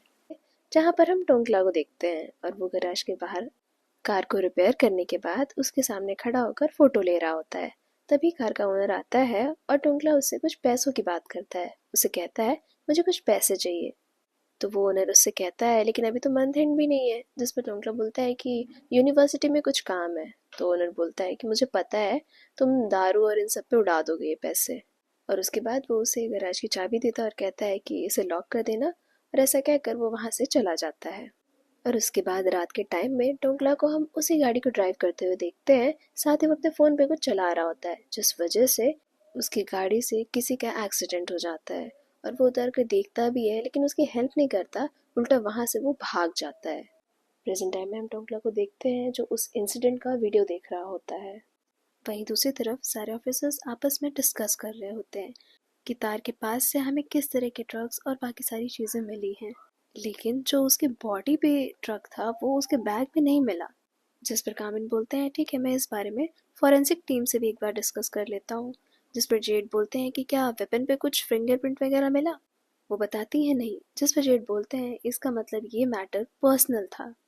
और उसके बाद बाहर आने के बाद जेड और कामिन आपस में बात कर रहे होते हैं, जहाँ पर कामिन कहते हैं कि मुझे ऐसा लगता है कि किलर एवेंजर्स में से ही एक है। जिस पर जेड कहते हैं दोनों ही इंसिडेंट का तरीका एकदम सेम था, इसका मतलब है कि वो कोई एक ही इंसान है जिसने ये सब कुछ किया है। तो कामिन बोलते हैं और ये सभी चीज़ें लिंक हैं एवेंजर्स के इस गेम से जिसका नाम है ट्रुथ एंड डेयर। और किलर ने इस पैटर्न को इसीलिए यूज़ किया है क्योंकि वो बहुत अच्छे से इन सबको जानता है। जिस पर जेड पाई को कहते हैं कि तुम सभी बच्चों के ऊपर किसी को नज़र रखने को कहो। तो वो पूछती हैं क्या आपके छोटे भाई पर भी। जिस पर वो बोलते हैं हाँ उस पर भी। लेकिन कामन बीच में बोलता है कि नहीं, जे पे हम दोनों खुद नज़र रखेंगे। तो जेड बोलते हैं कि ये सही नहीं है, हम किसी को स्पेशल ट्रीटमेंट नहीं दे सकते हैं। तो कामन बोलते हैं मैं स्पेशल ट्रीटमेंट नहीं दे रहा हूँ, मैं बस ये चाहता हूँ कि जे हम पे भरोसा करे, क्योंकि मुझे ऐसा लगता है कि ये एवेंजर्स ग्रुप, ये सारे बच्चे हमसे बहुत कुछ छुपा रहे हैं। आगे कामिन बोलते हैं कि जेड तुम मेरे साथ फॉरेंसिक्स में चलो। और उसके पहले ही जेड बोलते हैं कि क्या मैं आपसे कुछ देर के लिए अकेले में बात कर सकता हूँ। और उसके बाद जेड उनके सामने रेंट एग्रीमेंट के पेपर रखते हैं, जिस पर कामिन कहते हैं कि तुमने इस पर रात भर मेहनत किया। तो वो कहते हैं कि नहीं ये ज़्यादा मुश्किल नहीं था। तो कामिन कहते हैं तुम सच बताओ तुम इतना डेस्परेट क्यों हो, तुम ऐसा क्यों चाहते हो कि मैं तुम्हारे साथ रहूं, क्या तुम बहुत ज़्यादा अकेले हो, अपनेपन की कमी महसूस हो रही है तुम्हें। और यहाँ पर जेड उनसे फ्लर्ट करते हुए कहते हैं कि अगर मेरा जवाब हाँ हुआ तो क्या आप मुझे अपनाएंगे। तो गामिन बोलते हैं तुम इस चीज़ में तो बहुत तेज हो और मैं उम्मीद करता हूँ कि तुम अपने काम में भी यही तेज़ी दिखाओ। जिस पर जेड कहते हैं कि ये तो डिपेंड करता है कि काम कौन करवाना चाहता है, अगर वो आप हुए हैं तो आपके लिए तो एक रात ही काफ़ी है। गामिन बहुत ध्यान से डॉक्यूमेंट पढ़ रहे होते हैं और उसके बाद वो कहते हैं कि इसमें तो ये लिखा है कि हम घर पे काम की बात नहीं कर सकते, अगर ऐसा है तो मैं नहीं रह सकता। जिस पर जेड कहते हैं कि घर तो रेस्ट करने के लिए होता है, लेकिन फिर भी अगर आप काम करना चाहते हैं तो कर सकते हैं, इसमें बस ये लिखा है कि घर पे काम की बातें नहीं होंगी, काम आप कर सकते हैं। उसके बाद भी कामिन डॉक्यूमेंट्स को रख रहे होते हैं, जिस पर जेड कहते हैं कि अब क्या हो गया, अब क्या इशू है। जिस पर कामिन कहते हैं कि मैं इसको आराम से पढ़ूंगा, फिर सोचूंगा और तब साइन करूंगा।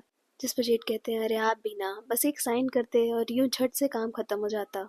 और उसके बाद वो दोनों डॉक्टर टैंगखुन के पास जाते हैं और जेड को देखने के बाद टैंगखुन कहते हैं कि आप तो वापस से लेट हैं। जिस पर जेड कहते हैं मैं सही टाइम पे आया हूँ। लेकिन कामिन बीच में बोलते हैं कि आपने सही कहा, हम पूरे 30 सेकंड लेट हैं। फिर टैंगखुन अपने आप को इंट्रोड्यूस कराते हुए अपना हाथ आगे बढ़ाते हैं और कामिन उनसे हाथ मिलाते हैं। और ये देखकर उस टाइम पे कैप्टन जेड बहुत ज़्यादा जेलस हो रहे होते हैं। इतना ज़्यादा कि वो टैंगखुन का हाथ कामिन के हाथ से हटा देते हैं और अपने हाथ में ले लेते हैं और कहते हैं कि चलें अब काम पे। जिस पर डॉक्टर बताते हैं कि हमें इस तरफ चलना है और जब वो दोनों आगे जा रहे होते हैं तो जेड उनको बहुत बुरी तरह से घूर रहे होते हैं। आगे डॉक्टर बता रहे होते हैं कि तार की बॉडी पे किस तरह के निशान मिले हैं और उसके डेथ का रीज़न हैवी ब्लड लॉस था। और आगे कहते हैं कामिन से कि बाकी सारी डिटेल्स मैं आपको भेज दूंगा। और उसके बाद वो अपना फ़ोन निकाल के कहते हैं कि क्या मैं आपका लाइन कांटेक्ट ले सकता हूँ। जिस पर कामिन कहते हैं कि सॉरी मैं लाइन यूज़ नहीं करता हूँ, इसके बदले आप मेरा ईमेल ले लीजिए। और वो अपना ईमेल देने के बाद वहाँ से बाहर चले जाते हैं। और उनके जाने के बाद जेड डॉक्टर से कह रहे होते हैं कि हमने इतने साल साथ में काम किया है पर तुमने कभी मुझसे तो मेरा कांटेक्ट नहीं मांगा। जिस पर डॉक्टर कह रहे होते हैं कि क्योंकि मैं तुमसे बात नहीं करना चाहता हूँ। लेकिन कामिन की बात अलग है, मैं इनसे बात करना चाहता हूँ। और मुझे एक बात बताओ कि क्या कामिन सिंगल है या इनका कोई बॉयफ्रेंड है। जिस पर जेड कहते हैं कि अगर तुमको इतना ही जानने का शौक है तो तुम डायरेक्ट उसी से पूछ लो ना। और ऐसा कहकर वो बाहर चले जाते हैं। फिर जेड और कामिन साथ में वॉक कर रहे होते हैं और उस टाइम जेड उनसे कहते हैं कि क्या मुझे भी आपका ईमेल मिल सकता है। तो कामिन पूछते हैं वो किस लिए। जिस पर जेड कहते हैं कि हम साथ में रहते हैं, साथ में काम करते हैं, मुझे कभी ज़रूरत पड़ी तो, या फिर ऐसा कोई रूल है कि सिर्फ डॉक्टर ही आपका ईमेल ले सकते हैं। फिर कामिन अपना नंबर ऐड करके उनका फ़ोन वापस कर देते हैं। जिस पर जेड देखते हैं और कहते हैं कि क्या आप लाइन भी यूज़ करते हैं। जिस पर कामिन बोल रहे होते हैं हाँ कभी कभी जब ज़रूरत पड़ती है। तो जेड कहते हैं कि पर मुझे तो नहीं लगा था कि आपके पास लाइन है। जिस पर वो कह रहे होते हैं कि तुम तो यही यूज़ करते हो ना, तो मैं बस सीख रहा हूँ। और ये सुनकर जेड बहुत ज़्यादा खुश हो जाते हैं। उसके बाद हम उन दोनों को कमांडर के पास देखते हैं जहाँ पर कमांडर उन पर चिल्ला रहे होते हैं कि तुम लोग जो भी कुछ कर रहे हो, अभी तक तुम लोगों ने किलर को तो पकड़ा नहीं, ऊपर से एमपी को भी इसमें घसीट रहे हो। और कामिन अगर तुमसे काम नहीं हो पा रहा है तो मैं किसी और कॉल आउट कर देता हूँ। जिस पर कामिन बहुत ज़्यादा गुस्सा होकर कहते हैं कि इसकी कोई ज़रूरत नहीं है, मैं ये केस खुद से सॉल्व करूँगा। लेकिन फिर भी कमांडर कहते हैं कि तुम्हें जो करना है करो, लेकिन एमपी रत्ना के बेटे को इसमें मत घसीटो। जिस पर कामिन गुस्सा हो रहे होते हैं और कहते हैं कि अगर वो इनोसेंट है तो उसे डरने की ज़रूरत नहीं है। तो कमांडर बोलते हैं मुझे जो समझाना था मैंने समझा दिया, और अगर अगले 1 हफ्ते के अंदर मुझे कोई भी प्रोग्रेस नहीं दिखा इस केस पे तो मैं तुम्हें हटा दूंगा और किसी और को दे दूंगा। फिर बाहर जेड और कामिन केस डिस्कस कर रहे होते हैं और तभी कामिन बोलते हैं कि तुम्हें इसमें पढ़ने की जरूरत नहीं है, ये मेरे और कमांडर के बीच की चीजें हैं, तुम मत परेशान हो। जिस पर जेड कहते हैं कि मैं परेशान नहीं हूँ, उल्टा मैं तो आपको एडमायर करता हूँ, मुझे नहीं लगा था कि आप इस तरह से इतने बड़े एमपी के अगेंस्ट खड़े हो जाएंगे। आगे जेड कहते हैं कि मुझे ऐसा लगता है कि टोंकला हमसे कुछ छुपा रहा है। जिस पर कामिन कहते हैं कि चैम्प और शिरीन भी, लेकिन मुझे जानना है उसका मोटिव, क्योंकि ये सब शुरू हुआ प्यूफाई की डेथ से और उसके बाद उस तार का जिसने प्यूफाई के साथ गलत किया था। और इसलिए वो लोग जाते हैं चैम्प के पास। लेकिन चैम्प उन लोगों को देखने के बाद कहता है मुझे जो भी कुछ पता था मैंने आप लोग को बता दिया है, फिर आप लोग वापस से क्यों आए हैं यहाँ पे। जिस पर कामिन बोलते हैं कि हम यहाँ पे प्योफाई के बारे में बात करने आए हैं, क्योंकि हमें ऐसा पता चला है कि तुम दोनों साथ में रहते थे। तो चैम्प बोलता है रहते थे, पर अभी मैंने उसकी सारी चीज़ें वापस लौटा दी हैं। और उस टाइम पे कामिन सामने रखी चेयर पे एक जैकेट नोटिस करते हैं जो शिरीन ने पहनी थी। आगे चैम्प कुछ भी नहीं बोलता है और वो कॉपरेट करने से मना कर देता है। तो कामिन बोलते हैं ठीक है तुम कॉपरेट नहीं करना चाहते कोई बात नहीं, लेकिन आगे अगर मुझे पता चला कि इन सब के पीछे तुम्हारा हाथ है या इन्वॉल्वमेंट है तो तुम्हें तुम्हारे बाप का नाम भी नहीं बचा सकता। और ये सुनकर चैम्प गुस्से में आ जाता है और कामिन पे हमला करने वाला होता है, लेकिन कामिन उसका हाथ पकड़ लेते हैं और मारने ही वाले होते हैं, लेकिन जेड उन्हें रोक लेते हैं। उसके बाद चैम्प ये बोलता है कि तुम दोनों यहाँ से निकलो और मैं इस बारे में अपने पापा से ज़रूर बात करूँगा। फिर बाहर निकलकर जेड कामिन से कह रहे होते हैं कि मुझे पता है वो थोड़ा बदतमीज़ है, पर आपको इस तरह से अपने ऊपर से कंट्रोल नहीं खोना चाहिए। जिस पर कामिन कहते हैं ये मेरी ट्रिक थी, मैंने उसे उकसाया जिससे वो कोई हरकत करे, और क्या पता इससे हमें कुछ फ़ायदा हो जाए। जिस पर जेड कहते हैं कि आपको जो करना है करिए, लेकिन इस तरह से खतरा मत उठाइए, क्योंकि अगर आपको कुछ हो गया तो मैं कैसे जीऊँगा। और ऐसा कहते हुए वो बहुत ही प्यार से कामिन की तरफ देख रहे होते हैं। जिस पर कामिन भी उन्हें प्यार से कहते हैं ठीक है, मैं ध्यान दूंगा इस बात का। दूसरी तरफ हम टोंकला को देखते हैं जिसके हाथ में वही ट्रूथ एंड डेयर वाला एनवेलप होता है और शिरीन से कॉल पे बात कर रहा होता है। वो उससे पूछता है कि तुमने मुझे बोला था कल मिलने के लिए, पर तुम मुझसे मिली क्यों नहीं। जिस पे वो बताती है आसपास इतने सारे कॉप्स हैं, हम कैसे मिलते हैं। आगे वो कहता है कि क्या तुम मुझसे कुछ छुपा रही हो। जिस पर वो कहती है नहीं। तो वो उससे पूछता है कि मैंने उस रात को तुम दोनों को आपस में बात करते हुए और ड्रिंक्स में कुछ मिलाते हुए देखा था। जिस पर वो कहती है कि प्यूफाई ने बस मुझे ये बोला था कि हम मिलकर प्रैंक करेंगे, मैंने उसके साथ कुछ भी नहीं किया है। इधर हम लेफ्टिनेंट को देखते हैं जो कामिन के केबिन में आए रहते हैं और उनसे पूछते हैं कि क्या कैप्टन यहाँ पर नहीं है।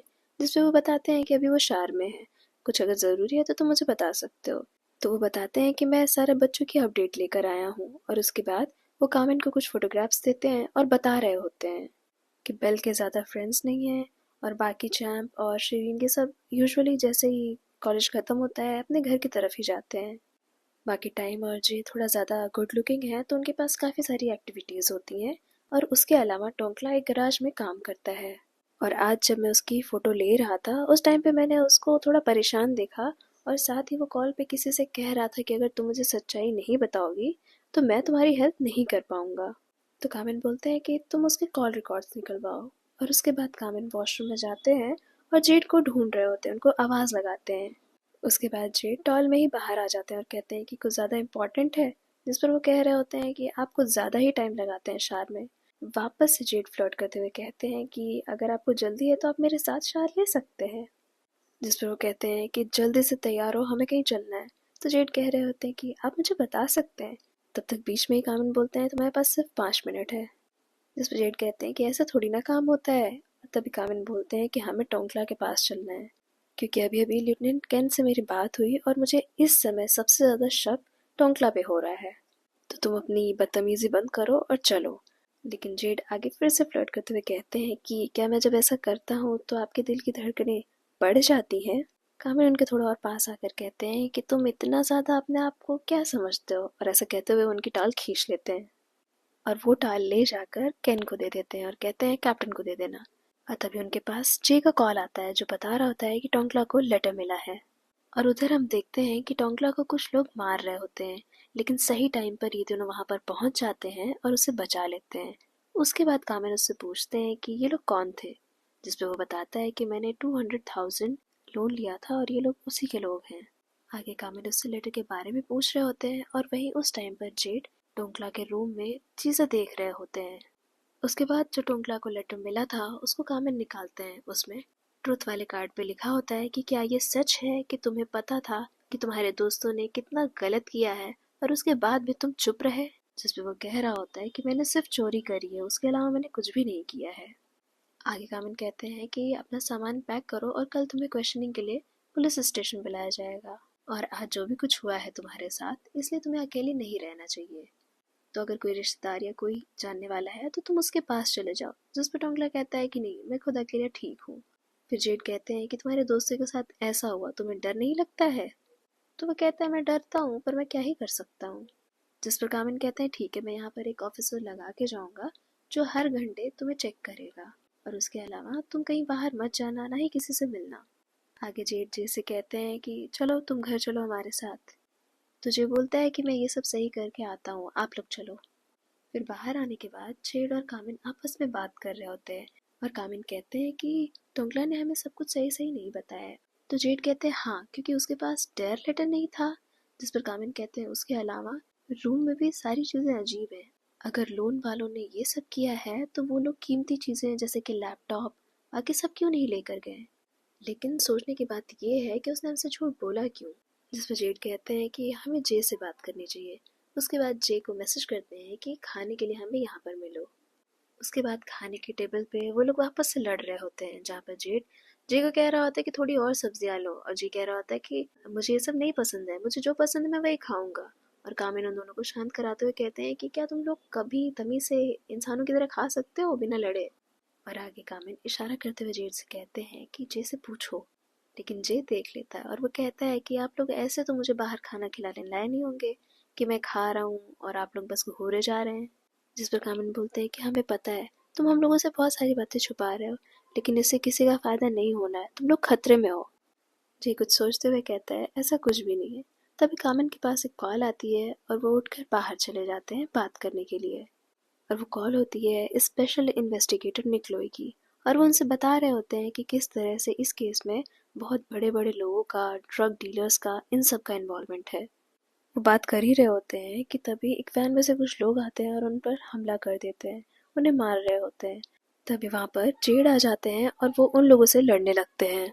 वो दोनों उन लोगों से लड़ रहे होते हैं, लेकिन तब भी उनमें से एक कामिन के हाथ पे मार देता है। और उसके बाद जेड बहुत ज़्यादा गुस्से में आकर उन लोग को बहुत बुरी तरह पीटते हैं, जिसके बाद वो लोग वहाँ से भाग जाते हैं। और उसके बाद जेड कामिन के पास आकर उनसे पूछ रहे होते हैं कि क्या तुम्हें ज़्यादा लग गई है, और बहुत परेशान हो रहे होते हैं। और देखते हैं कि उसके हाथ से ब्लड आ रहा होता है। उसके बाद उन लोगों को घर पे दिखाया जाता है, जहाँ पर जेड बहुत गुस्से में केन से बोल रहे होते हैं कि सारे सीसीटीवी चेक करो, मुझे वो लोग चाहिए किसी भी हाल में, मैं उन लोग को छोड़ूंगा नहीं। और उनको इस तरह से परेशान देखकर कामिन कहते हैं कि मैं ठीक हूँ। लेकिन तब भी जेड नहीं सुन रहे होते हैं। वो कहते हैं कि आपने देखा नहीं, वो आपको मारने ही आए थे। तो कामिन कहते हैं लेकिन आप वहाँ सही टाइम पर आ तो गए ना, और ये बताइए क्या जे ने कुछ बताया। तभी वहाँ पर जे आ जाता है। वो भी बहुत परेशान होता है कामिन को इस तरह से देखकर। पूछता है कि क्या आपको ज़्यादा चोट लग गई है। कामिन कहते हैं मैं ठीक हूँ, लेकिन क्या तुम्हें अब समझ आ रहा है कि तुम लोग कितने ज़्यादा खतरे में हो। तो जो भी बात है मुझे सच सच बताओ। जे बोलता है लेकिन अगर मैं आपको बताऊंगा तो आप टोंगला को जेल तो नहीं भेजेंगे ना। तो जेड कहते हैं कि खेलना बंद करो। और कामिन उन्हें रोकते हुए कहते हैं कि आप आराम से सुनिए, नहीं तो आप बाहर जाइए, बाहर वेट करिए, मैं बात करता हूँ। आगे जे बताता है कि टोंकला को कार्ड के साथ साथ एक फ्लैश ड्राइव भी मिली थी, जिसमें एक क्लिप थी जिसमें टोंकला ने एक कस्टमर की कार चुराई थी और साथ ही एक्सीडेंट भी कर दिया था। और ये देखने के बाद जे ने टोंकला से पूछा था कि इसके बारे में और किसको किसको पता है, और वो बताता है कि चैम्प को। तो जे बोलता है और इसी के बदले में तुमने एग्जाम्स के पेपर चुराए थे। और जब ये सब वो जेड और कामिन को बताता है तो जेड बहुत गुस्से में कह रहा होता है कि तुम अपने फ्रेंड्स को प्रोटेक्ट कर सकते हो, उनसे प्यार कर सकते हो, पर ये तरीका सही नहीं है। कामिन उससे पूछते हैं कि उसने तुम्हें डेयर लेटर के बारे में बताया। जिस पर जे कहता है कि डेयर लेटर नहीं, ऐसा तो उसने कुछ भी नहीं मेंशन किया। फिर कामिन उससे फोटो दिखाकर पूछते हैं कि ये तुम लोगों ने फोटो कब ली थी। जिस पर वो बताता है कि फ्रेशमैन ईयर में टाइम ने हम लोग की ये फोटो खींची थी। उसके बाद जेड और कामिन को देखते हैं और कामिन एक बोर्ड की तरफ इशारा करते हुए कहते हैं तो आप घर पे भी काम करते हैं। जिस पर जेड कहते हैं कि बस मैं जानना चाहता था कि किलर क्या चाहता है। वो लोग यही सब डिस्कस कर रहे होते हैं आपस में, और बाद में कामिन बोलते हैं मुझे ऐसा लगता है कि नेक्स्ट टारगेट बेल होगी। दूसरी तरफ हम बेल को देखते हैं जिसके हाथ में वही ट्रूथ एंड डेयर का लेटर होता है, और उसमें कुछ फोटोग्राफ्स होती हैं और ट्रुथ वाले पार्ट पे लिखा होता है कि क्या ये सच है कि तुमने किसी लड़की पर हमला किया था और किसी लड़की का अबॉर्शन करवाया था। वो ये सब देखकर बहुत ज़्यादा घबरा जाती है, परेशान होती है और शिरीन को कॉल कर रही होती है, पर वो उसका कॉल नहीं उठाती है। फिर गुस्से में वो फ़ोन रख कर डेयर वाला कार्ड उठाती है, जिस पर दो नाम होते हैं, जे और शिरीन। दूसरी तरफ जेड और कामिन को देखते हैं, जहाँ पर जेड कामिन की ड्रेसिंग करने जा रहे होते हैं। तो कामिन कहते हैं कि रहने दीजिए, मैं कर लूँगा। तो जेड बोलते हैं कि चोट आपके हाथ में लगी है, आप कैसे कर लेंगे। वो जैसे मूवीज में दिखाते हैं कि कपड़े को मुंह में दबाकर और ऐसे बांध लेते हैं, वैसे। उसके बाद जेड कामिन की चोट पे दवा लगाते हैं, जिसके बाद कामिन उन्हें बड़े प्यार से थैंक यू बोलते हैं। आगे जेड बोलते हैं कि आप अपना टैंक टॉप निकालिए, मैं पीछे भी मेडिसिन लगा दूँ। तो कामिन बोल रहे थे रहने दीजिए, मैं इससे ठीक हो जाऊंगा। जेड उनकी बात नहीं सुनते हैं और उनका टैंक टॉप निकालने में उनकी हेल्प करते हैं। दूसरी तरफ बेल बाथटब में रिलैक्स कर रही होती है शैम्पेन पीते हुए, लेकिन उसके बाद उसके सर में दर्द हो रहा होता है और उसी टाइम पर कोई दरवाज़ा खोलता है। उसे लगता है शरीन है, लेकिन जब वो देखती है तो उसके सामने वही मास्क वाला आदमी खड़ा होता है, और वो देखकर बहुत ज़्यादा डर जाती है। और वो उससे पूछता है ट्रुथ या डेयर। वो उसको मार रहा होता है, लेकिन उस टाइम पे वो कह रही होती कि मैंने ऑलरेडी चूज कर लिया है। और वो कहता है अब काफ़ी लेट हो चुका है, क्योंकि किसी और ने तुम्हें चूज किया है। और वो पूछती है किसने, लेकिन वो नहीं बताता है और कहता है अब तुम्हें समझ में आया है कि कैसा लगता है जब कोई अपना धोखा देता है। क्या अब तुम समझ पा रही हो कि तुम लोगों ने प्योफाई के साथ क्या किया है। और ऐसा कहते हुए वो उसके ऊपर कोई लिक्विड डाल रहा होता है, जिससे उससे बहुत ज़्यादा दर्द होता है और वो बहुत तेज चिल्ला रही होती है। इधर जेड और कामिन को देखते हैं, जहाँ पर जेड कामिन के बैग में मेडिसिन लगा रहे होते हैं, और उसके बाद कामिन कहते हैं कि कल मैं प्योफाई का घर चेक करूंगा, क्योंकि अगर तार, टोंकला और इन सब को लेटर मिला है ट्रूथ एंड डेयर का, तो शुरुआत तो उसी से हुई होगी, उसके पास भी होना चाहिए। तो जेड कहते हैं ये छोटे मोटे काम के लिए मैं हूँ। तो कामिन पलट कर उनके साइड आते हैं और कहते हैं तुम्हें इस टाइम पे सिर्फ और सिर्फ ड्रेसिंग पे ध्यान देना चाहिए, और अगर आप मेरे लिए इतना परेशान हो रहे हैं तो कल बेल की तरफ चेक करके आइएगा। जेड मेडिसिन लगा ही रहे होते हैं तो कामिन कहते हैं कि आप बहुत ज़्यादा टाइम लगा रहे हैं, मैं लगा लूँगा। तो जेड कहते हैं मैं बस थोड़ा ध्यान से लगा रहा था। और ये देखकर कामिन कहते हैं कि अब ऐसा मत कहिएगा कि आप जैसे इंसान ने कभी अपने चोट पे दवा लगाई ही नहीं है। और ऐसा कहते हुए वो धीरे से जेड का हाथ पकड़ लेते हैं, जिस पर जेड कहते हैं कि मुझे अपनी फिक्र नहीं है, आप पहले हैं जिसकी चोट पर मैंने दवा लगाई है। और ऐसा कहते हुए वो आगे बढ़कर कामिन को किस कर लेते हैं, लेकिन कामिन पीछे हट जाते हैं। और उसके बाद वो दोनों एक दूसरे को देखते हैं और कामिन आगे बढ़कर वापस से जेड को किस कर लेते हैं। फिर बोनस सीन में हम देखते हैं कि ये दोनों साथ में ब्रेकफास्ट कर रहे होते हैं और जेड उनसे कहते हैं कि क्या आपको लगता है हम दोनों को वर्कर से ज़्यादा कुछ हो सकते हैं। तो कामिन कहते हैं फ्रेंड्स विद बेनिफिट, जिस पे जेड कहते हैं अरे मेरा वो मतलब नहीं था, और वैसे भी मुझे ये छोटी मोटी बुफे नहीं पसंद है। तो कामिन कहते हैं तो फिर सिचुएशनशिप कैसा रहेगा। जिस पर जेड कहते हैं हाँ, लेकिन कभी ऐसा हुआ कि आप अपने ऊपर अपना कंट्रोल खो दिए और आप मेरे प्यार में पड़ गए। तो कामिन कहते हैं थू, तुम और मैं हो ही नहीं सकता है। तो जेड कहते हैं क्या दिक्कत है, हम दोनों सिंगल हैं, हम दोनों साथ में काम करते हैं और मैं इतना हैंडसम भी तो हूँ। जिस पे कामिन कहते हैं कि तुम्हें पसंद करने से अच्छा है मैं किसी कुत्ते को मुंह लगा लूँ। तो जेड कहते हैं कौन सा ब्रीड, क्या डोबरमैन या फिर वो गोल्डन रिट्रीवर या वो छोटा सा प्यारा सा कुत्ता। तो कामिन बोलते हैं वो मंदिर के सामने वाला कुत्ता। तो जेड कहते हैं आपने ना मूड के ऐसी की तैसी कर दी। अच्छा ये बताइए यूएस में भी कुत्ते होते हैं क्या। यहाँ पर हम जेड और कामिन को किस करते हुए देख रहे होते हैं और कामिन उन्हें रोकते हैं और कहते हैं कि अब मैं ठीक हूँ और रेस्ट करने जा रहा हूँ। उसके बाद दोनों अपने अपने रूम में होते हैं, लेकिन इस किस के बारे में सोचना बंद ही नहीं कर पा रहे होते हैं, ना ही कामिन और ना ही जेड। फिर अगले दिन हम जेड को देखते हैं जो फ्रिज में से कुछ खाने के लिए निकाल रहे होते हैं और उसी टाइम पे कामिन उनके सामने आ जाते हैं और उस टाइम पे जेड सिर्फ टॉल में होते हैं और कामिन को देखकर वो उन्हें साथ में ब्रेकफास्ट करने के लिए इनवाइट करते हैं। फिर उसके बाद जब वो लोग टेबल पे बैठे होते हैं तो जे आता है ब्रेकफास्ट लेकर और वो जेड को वो वाली प्लेट ऑफर करता है जिसमें सिर्फ और सिर्फ 2 ब्रेड होती है और कामिन के लिए पूरा बढ़िया एकदम अच्छा ब्रेकफास्ट। और ये देखकर जेड पूछता है कि ये क्या है, तो जे बोलता है बस अपने घर में यही सब बचा हुआ है। और वहीं कामिन की तरफ देखकर बोल रहा होता है कि अब आप कैसे हैं, पहले से ठीक है आपकी चोट। जिस पे वापस से जेड बोलता है कि अच्छा तो अभी जो 2 दिन 3 दिन पहले आया हुआ मेहमान है उससे अब तुम ज्यादा क्लोज हो गए हो और अपने भाई को भूल गए। उसके बाद जे कामिन की तरफ घूम के कहता है कि अच्छा ये बताइए कि आप यूएस से यहाँ क्यों आए। जिस पर कामिन बता रहे होते हैं कि मेरे पापा की डेथ हो गई और मॉम मेरे रिटायर होना चाहती थी और इसलिए हम वहाँ का बिजनेस सेल करके यहाँ थाईलैंड आ गए। तो जे फिर पूछता है और आपका पार्टनर, तो वो बोलते हैं नहीं मेरा कोई पार्टनर है नहीं अभी। और तभी बीच में जे रोकते हुए बोलता है कि अरे तुम इतने सवाल क्यों कर रहे हो जे, क्या तुम इसके ऊपर डॉक्यूमेंट्री बनाने वाले हो। तो जे बताता है कि ऐसा कुछ नहीं है, बस मैं क्यूरियस हूँ, मैं जानना चाहता हूँ कि आखिर कॉप लोग की लाइफ होती कैसी है। अब तुम खुद को ही देख लो, तुम्हारी लाइफ में सिर्फ काम ही काम है, आज तक कभी किसी को डेट किया है तुमने। तो जेड बोलता है अरे बस करो चुपचाप खाना खाओ और ये बताओ आज का क्या प्लान है तुम्हारा। तो जे बोलता है वही नॉर्मल, मैं कॉलेज जाऊंगा। तो जेड मना करता है, कहता नहीं आज तुम हमारे साथ चलोगे। फिर उसके बाद हम उन तीनों को स्टेशन पे देखते हैं जहाँ पर जे कहता है कि मैं कॉफी लेने जा रहा हूँ और उसके बाद कामिन अपने केबिन की तरफ जा रहा होता है तो जेड उसे रोकते हुए कहता है कि तुम्हें नहीं लगता है कि हमें कल के बारे में बात करनी चाहिए।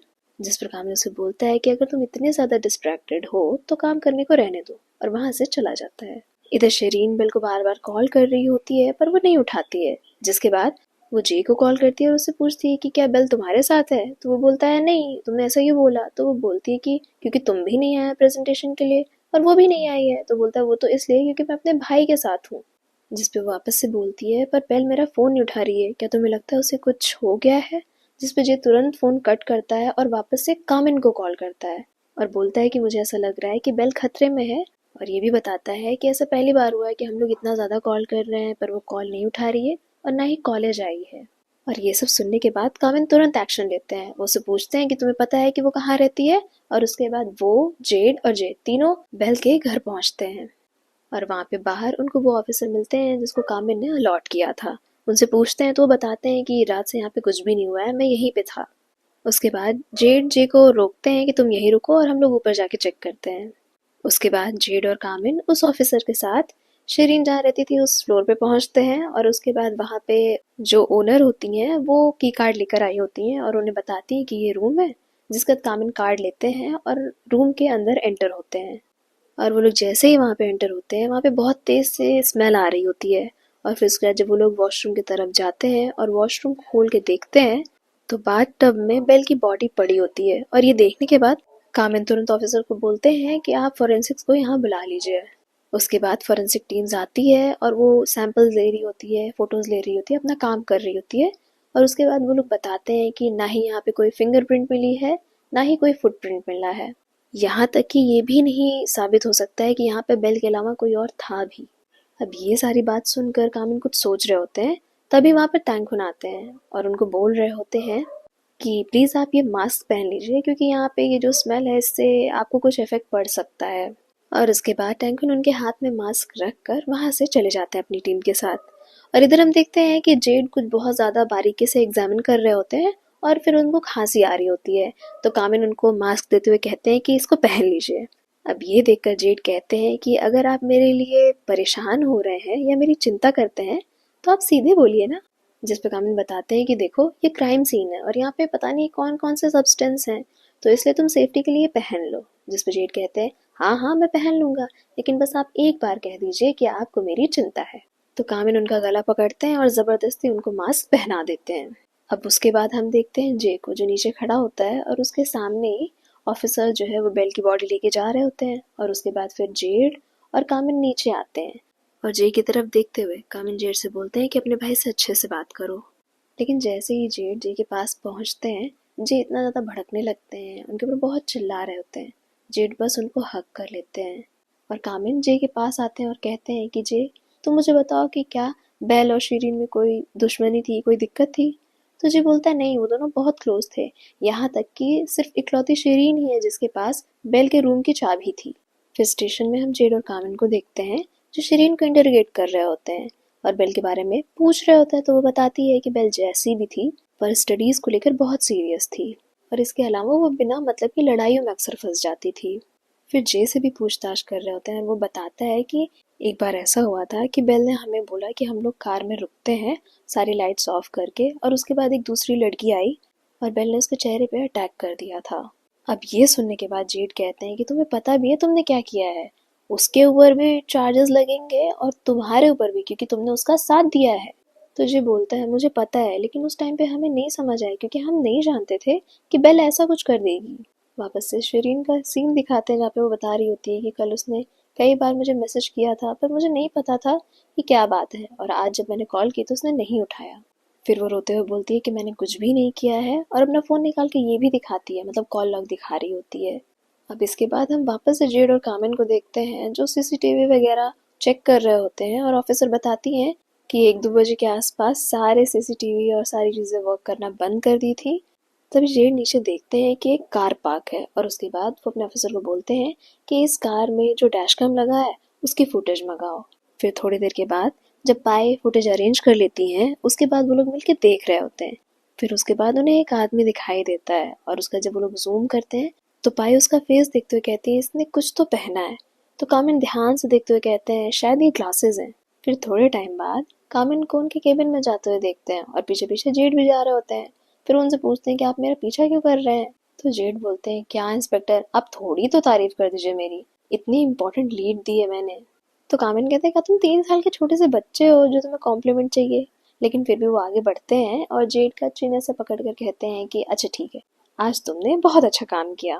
जिस पे जेड उन्हें कहते हैं कि मैं कोई डॉग थोड़ी ना हूँ, और मैं सच बताऊँ तो मैं आपसे कोई कॉम्प्लीमेंट नहीं चाहता था।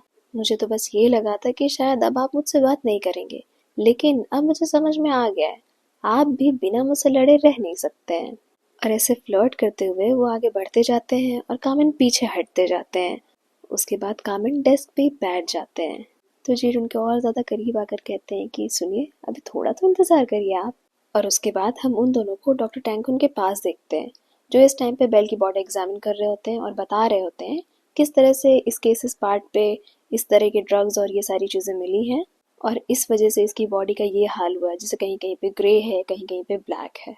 अब इन सब के बाद कामिन बोल रहे होते हैं कि लेकिन इतना सारा वो लिक्विड आया कहाँ से, जिस पे जेड कुछ सोचते हुए कहते हैं मेरे हिसाब से ब्लैक मार्केट से। तो कामिन बोलते हैं मुझे ऐसा लगता है कि जिसने भी ये किया है उसको केमिस्ट्री की काफ़ी अच्छी नॉलेज है। आगे डॉक्टर बोलते हैं कि मैंने बॉडी से कुछ टिश्यूज़ लिए हैं और उसको आगे एग्जामिन करने के लिए भेज दिया है, और उसका जैसे ही रिजल्ट आएगा मैं आपको बता दूंगा। तो क्या उसके लिए मुझे आपका नंबर मिल सकता है? तो कामिन बोलते हैं लेकिन आपके पास मेरा ईमेल है ना। जिस पर डॉक्टर बोलते हैं लेकिन ईमेल उतना फास्ट थोड़ी ना होता है। और तभी जेड जो है डॉक्टर का फ़ोन ले लेते हैं और अपना नंबर सेव करके दे देते हैं। कहते हैं कि कुछ भी हो ना तो मेरे को कॉल कर लेना। दूसरी तरफ हम जे को देखते हैं जो अपने सोफे पे बैठा होता है और बाकी सबके कमेंट्स पढ़ रहा होता है। आखिर पुलिस क्या ही कर रही है, एक और इंसान चला गया। फिर ग्रुप में टोंकला का मैसेज आता है जो बेल की मैरिज सेरेमनी के लिए इनवाइट कर रहा होता है बाकी सभी लोगों को। फिर जेड और कामिन घर आ जाते हैं और वहाँ भी कामिन जेड को रोकते हुए कहते हैं कि आखिर तुम्हारी प्रॉब्लम क्या है डॉक्टर टैंकुन से, और तुम जब से उससे मिले हो तब से इसी तरह से मुंह बना के घूम रहे हो। तो जेड बोलते हैं कि ये तो मुझे आपसे पूछना चाहिए, मुझे लगता है कि प्रॉब्लम से तो आप भाग रहे हैं। अब आप बताइए कि आपका क्या इरादा था, किस करके भाग जाने का। जिस पे कामिन कहता है अरे धीरे बोलो, तुम्हारे अलावा घर में जे भी रहता है। और आगे वो बोलने जा ही रहे होते हैं लेकिन जेड उनको बीच में रोकते ही कहते हैं कि देखिए आपको जो भी कुछ कहना है मिस्टर कामिन, आप सीधे सीधे बोलिए। हमने बस एक बार किस ही किया है, अगर आपको कुछ फील होता है नहीं होता है आप मुझे बोल सकते हैं। तो कामिन बोलते हैं कि क्या हम इस बारे में बाद में बात कर सकते हैं, अभी तुम्हें पता है ना कि केस किस तरह से किस मोड़ पे जा रहा है। तो जेड बोलते हैं देखिए मैं आपको 3 दिन का टाइम देता हूँ, आप दोनों ही चीज़ों पे अच्छे से सोच लीजिए। एक ये कि हमने किस क्यों किया, क्या हमारे बीच कुछ है। दूसरा, क्या आप हमारे साथ इस घर में रहना चाहते हैं या नहीं।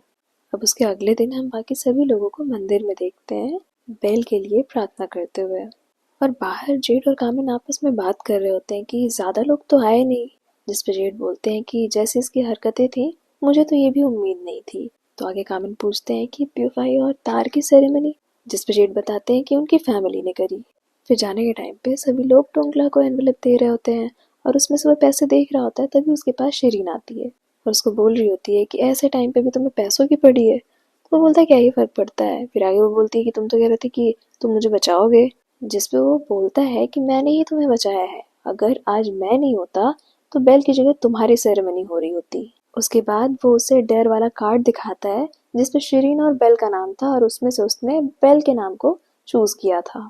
और आगे वो उसका हाथ पकड़ कर कहता है कि देखो शिरीन, तुम्हें बचाने के लिए मुझे किसी एमपी का बेटा होना ज़रूरी नहीं है, मैं तुम्हें ऐसे भी बचा सकता हूँ।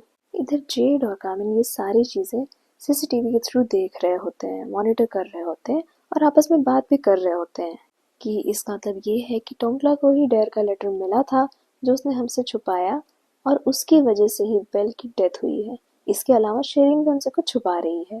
और उसके बाद जेड और कामिन पहुंच जाते हैं टोंकला के गराज पे और एक और ऑफिसर होते हैं और तीनों मिलकर टोंकला को पकड़ते हैं। और वो ऑफिसर बताते हैं कि हमें इसके कैबिनेट से एक फ्लैश ड्राइव मिली है। कामिन आराम से टोंकला से पूछते हैं कि इस फ्लैश ड्राइव में क्या है। तो वो उनको परेशान करते हुए कहता है अगर तुम्हें जानना है तो खुद ही देख लो ना, खुद ही पता कर लो पासवर्ड। तो कामिन कहते हैं कोई बात नहीं, कोई ज़रूरत नहीं अभी तुरंत बताने की, वैसे भी अब तुम लंबे टाइम तक हमारे साथ रहोगे। फिर उसका 2 ऑफिसर को इशारा करते हैं और ऑफिसर उनको लेके जाते हैं। अब उसके बाद जेड जो है वो टोंकला का बैग चेक कर रहे होते हैं और उसमें से उन्हें मिलता है वो डेयर वाला लेटर। अब उसके बाद जब ये लोग वहाँ से निकल रहे होते हैं तो कामिन की नज़र एक कार पर पड़ती है जो उनको कुछ देखी देखी भी लग रही होती है। और दूसरी बात, उस सीट पे जो कोट रखा होता है वो इसी एवेंजर्स वाले बच्चों के कॉलेज का होता है। अब उसके बाद जब ये लोग वापस स्टेशन पहुँचते हैं तो वहाँ पर डॉक्टर टैंकुन पहले से ही रहते हैं और वो कामिन को देखते हुए कहते हैं कि मुझे लगा ही था कि आप लोग आएंगे तो सब थके हुए आएंगे, तो मैं आप लोग के लिए ना स्नैक्स लेके आया हूँ। और कामिन जैसे ही अपना हाथ आगे बढ़ाते हैं जेड टैंकुन के हाथ से वो सारे स्नैक्स ले लेते हैं। उसके बाद वो लोग केबिन के अंदर बैठे होते हैं तो डॉक्टर एक छोटा सा पाई निकाल कर प्लेट में कामिन को दे रहे होते हैं और कामिन खाने जा ही रहे होते हैं कि तभी जेड उनके आगे से वो निकाल कर एक ही बार में खा जाते हैं। और ये देखकर डॉक्टर बोलते हैं कोई बात नहीं, मैं और भी लेके आया हूँ। फिर वो वापस से दूसरा निकाल के रखते हैं और इस बार भी जेड वापस से तुरंत खा जाते हैं एक ही बार में। अब ये देखने के बाद कामिन कहते हैं कि कोई बात नहीं, चलिए अब हम आगे केस डिस्कस करते हैं। तो डॉक्टर बताते हैं कि ये जैसा केस आया है स्टूडेंट का और जिस तरह की चीज़ें इन लोगों पे यूज़ हुई हैं, इस केस के पहले ठीक ऐसा ही केस और भी आया था मेरे पास।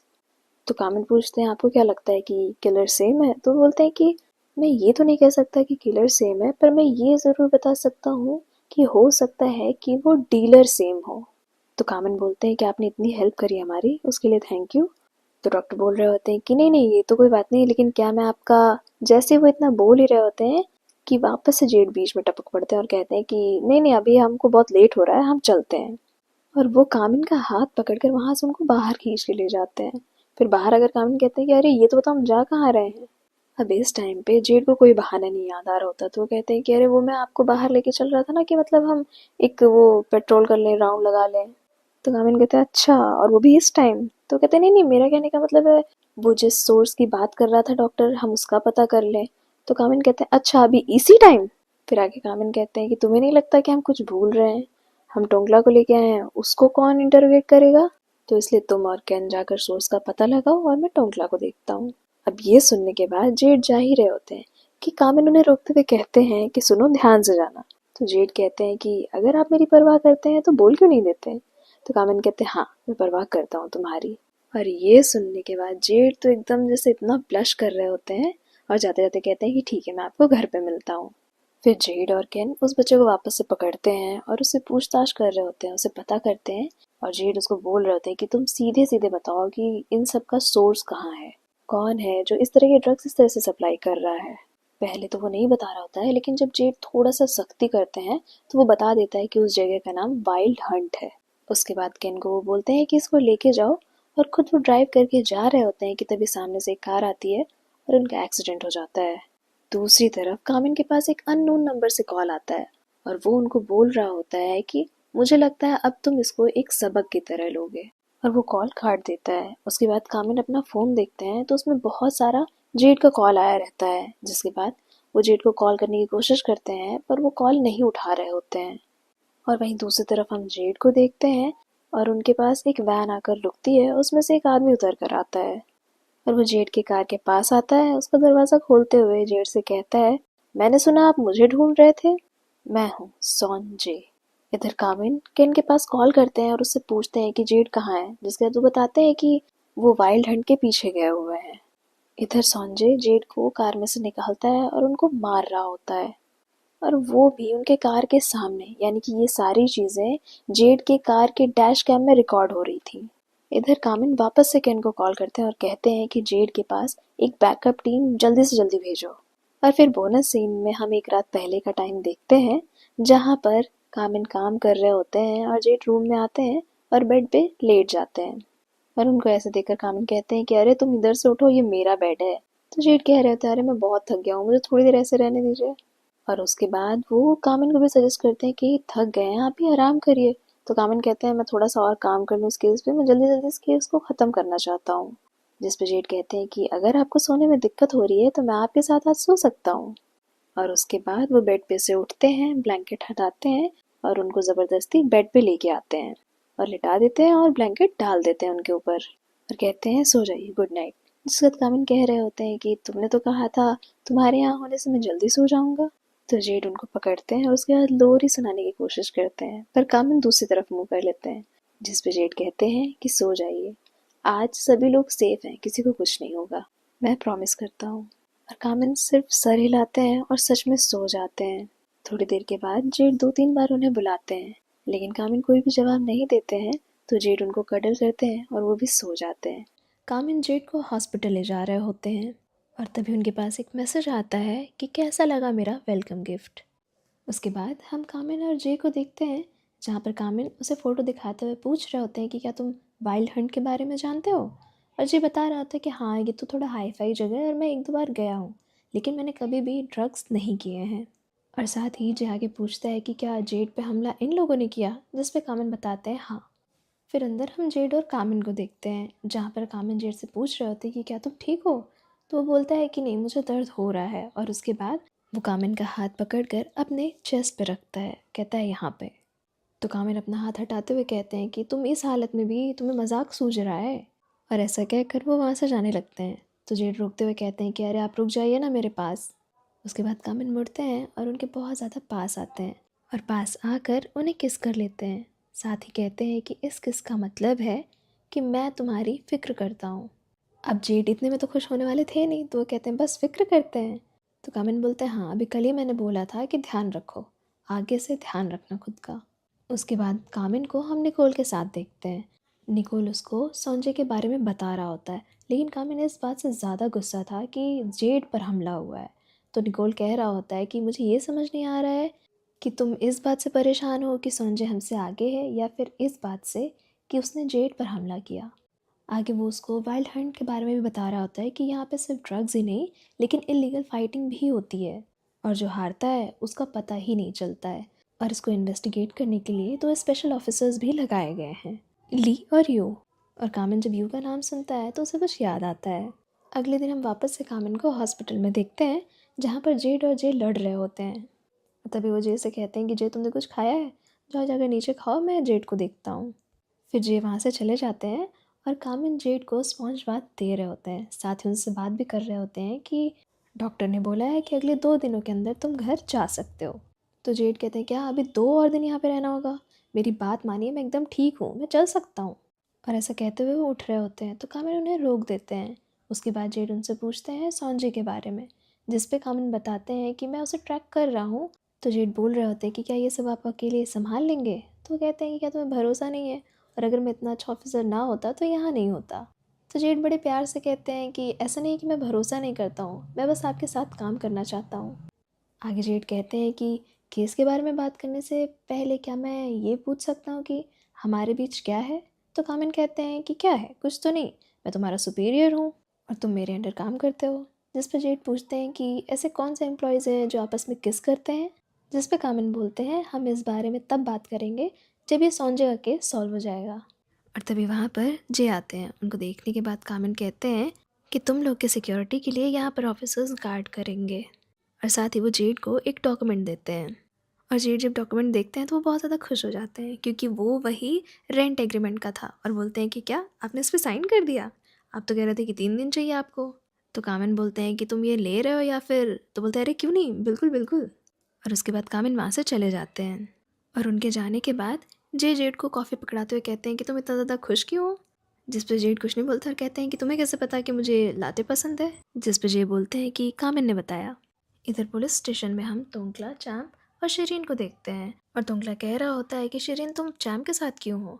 जिस पे वो बताता है कि ये थोड़ा डरी हुई थी तो मैं इसको कंपनी देने आया था।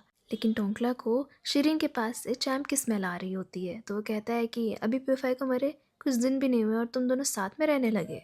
जिस पर चैम्प कहता है कि यही वजह है कि तुम्हारा कोई और दोस्त नहीं है, और तुम भूल गए मैंने हमेशा तुम्हारी हेल्प करी है। वो लोग बहस कर रहे होते हैं तो शिरीन उन्हें रोकती है। तभी वहाँ पे ऑफिसर कैन आते हैं और उन लोग को लेकर अंदर जाते हैं।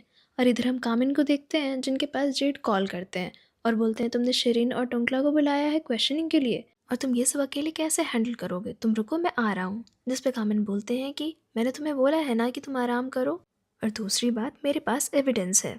उसके बाद कामिन इंटरोगेशन रूम में शरीन से पूछताछ कर रहे होते हैं। उससे पूछते हैं कि तुम्हारा क्या रिश्ता है टोंकला के साथ? तो बोलती है हम बस दोस्त हैं। जिस पे कामिन कहते हैं लेकिन जहाँ से मैं देख रहा हूँ मुझे ऐसा नहीं लगता। उसके बाद वो टोंकला से भी यही पूछ रहे होते हैं कि आखिर तुम शरीन के लिए इतना ज़्यादा चिंता क्यों कर रहे हो, जबकि बेल के मरने का कोई भी गम नहीं है तुम्हें।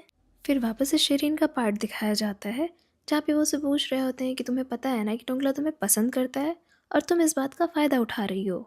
और प्यूफाई के मरे अभी कितना ही दिन हुआ और तुम और चैम्प ये सब कर रहे हो, और तुम्हारे 3 दोस्त मर चुके हैं, तो क्या पता अगला नंबर तुम्हारा हो, इसलिए सब कुछ सही सही बता दो।